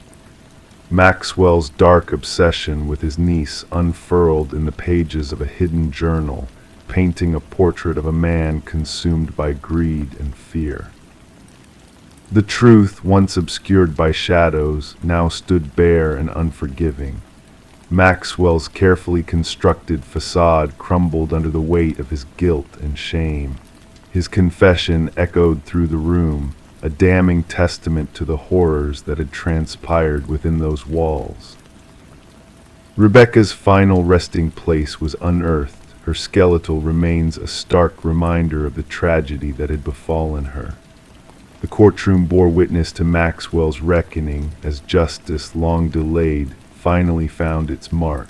The library, once slated for destruction, now stood as a somber memorial to a life lost and a truth uncovered. In the quiet hours of the night, as the city slept and the stars whispered their secrets, the old library stood as a sentinel of the past. The flowers left at its entrance bore silent witness to a life cut short and a soul that would forever linger in the whispers of the wind. And in the stillness of the night, Rebecca's whispered message, "I am still here," echoed through the corridors, a haunting reminder that some truths can never be buried, only laid to rest in the gentle embrace of time. Story 27. She cleared the fog from the mirror, gazing at her reflection. Yet a subtle unease crept in. Her features appeared normal, her attire unchanged. But the longer she peered, the stronger the disquiet grew.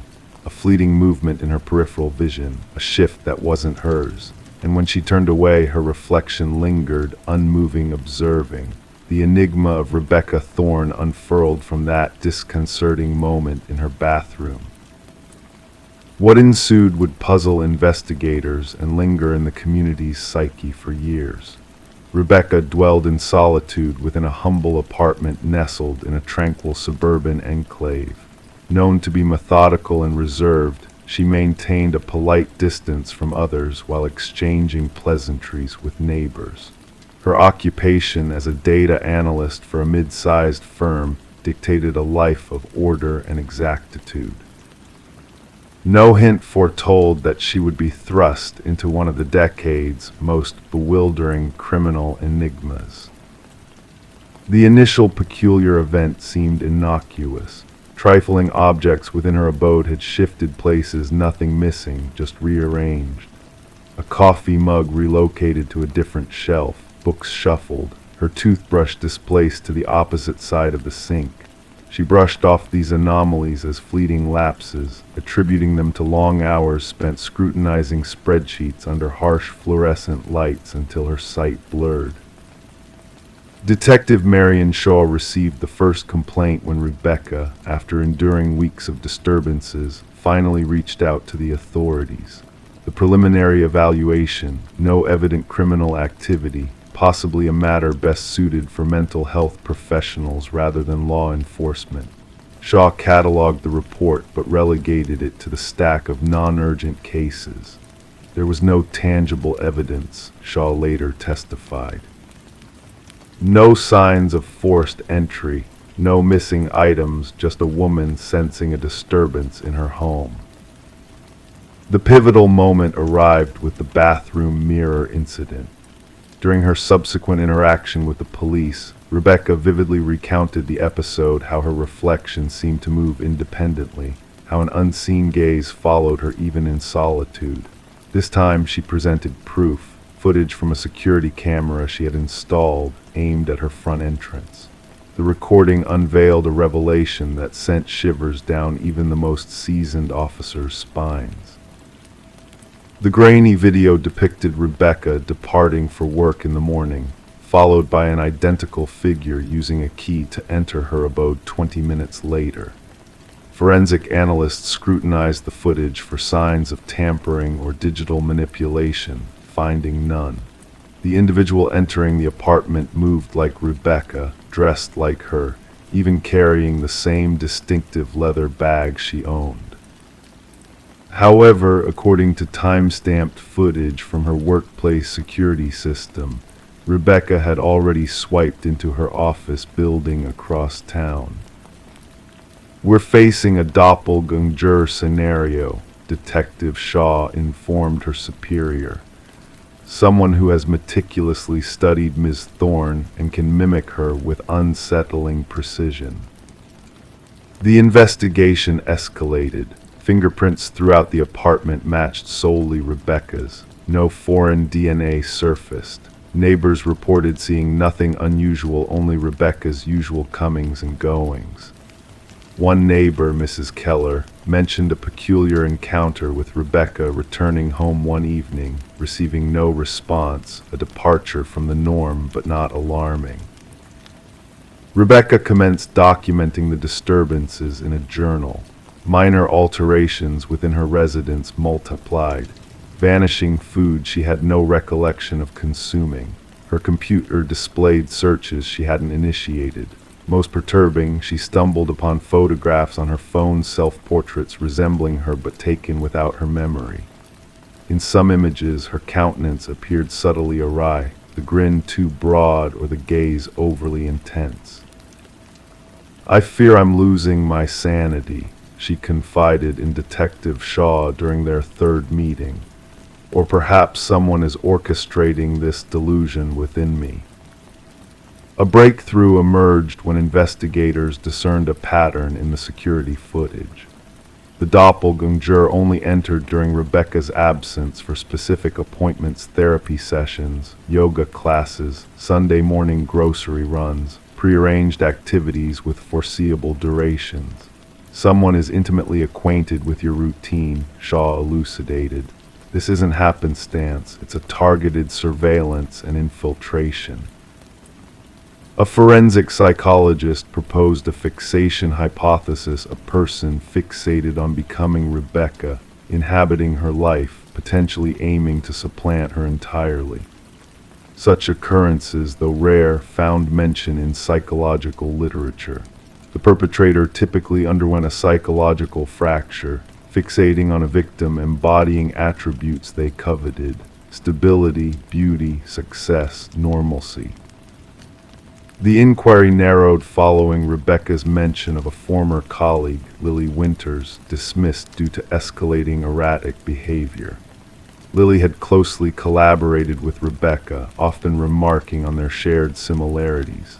Post-dismissal, she dispatched a series of disconcerting emails to Rebecca. "We could be one and the same," one message read. "Sometimes I feel more like you than you do." Detective Shaw secured a warrant to search Lily's abode. The revelations therein transformed the case from disturbing to horrifying. A room in Lily's residence had been transformed into a shrine-like replica of Rebecca's bedroom. The walls adorned with photographs, countless snapshots of Rebecca entering her apartment, shopping, meeting acquaintances, all captured without her knowledge. A wardrobe in the closet housed exact replicas of Rebecca's attire. Makeup mirroring Rebecca's preferred brand sat on a vanity alongside meticulous notes detailing her gestures, speech patterns, and daily routines. Most incriminating were the practice videos. Lily had recorded herself emulating Rebecca's gait, mannerisms, expressions. The evolution was evident: initial attempts clumsy and conspicuous, later ones nearly indistinguishable from the authentic Rebecca. "She aspired to be me," Rebecca murmured upon viewing the evidence. "She wasn't merely mimicking me, she was eradicating me." Forensic technicians unearthed advanced equipment for crafting key copies and duplicating electronic access cards. Lily had upheld an intricate system to monitor Rebecca's movements, including a calendar with precise predictions of her schedule. What eluded investigators was Lily's ultimate objective. Journals found within her residence contained rambling entries oscillating between first and third person, occasionally referring to Rebecca as me and her within the same paragraph. The final entry sent chills down investigators' spines. Soon, only one of us shall endure. The stronger entity will prevail. Upon the authorities' move to apprehend Lily, she had vanished. Her residence bore signs of hasty departure, drawers ajar, certain technology absent. A nationwide alert was dispatched.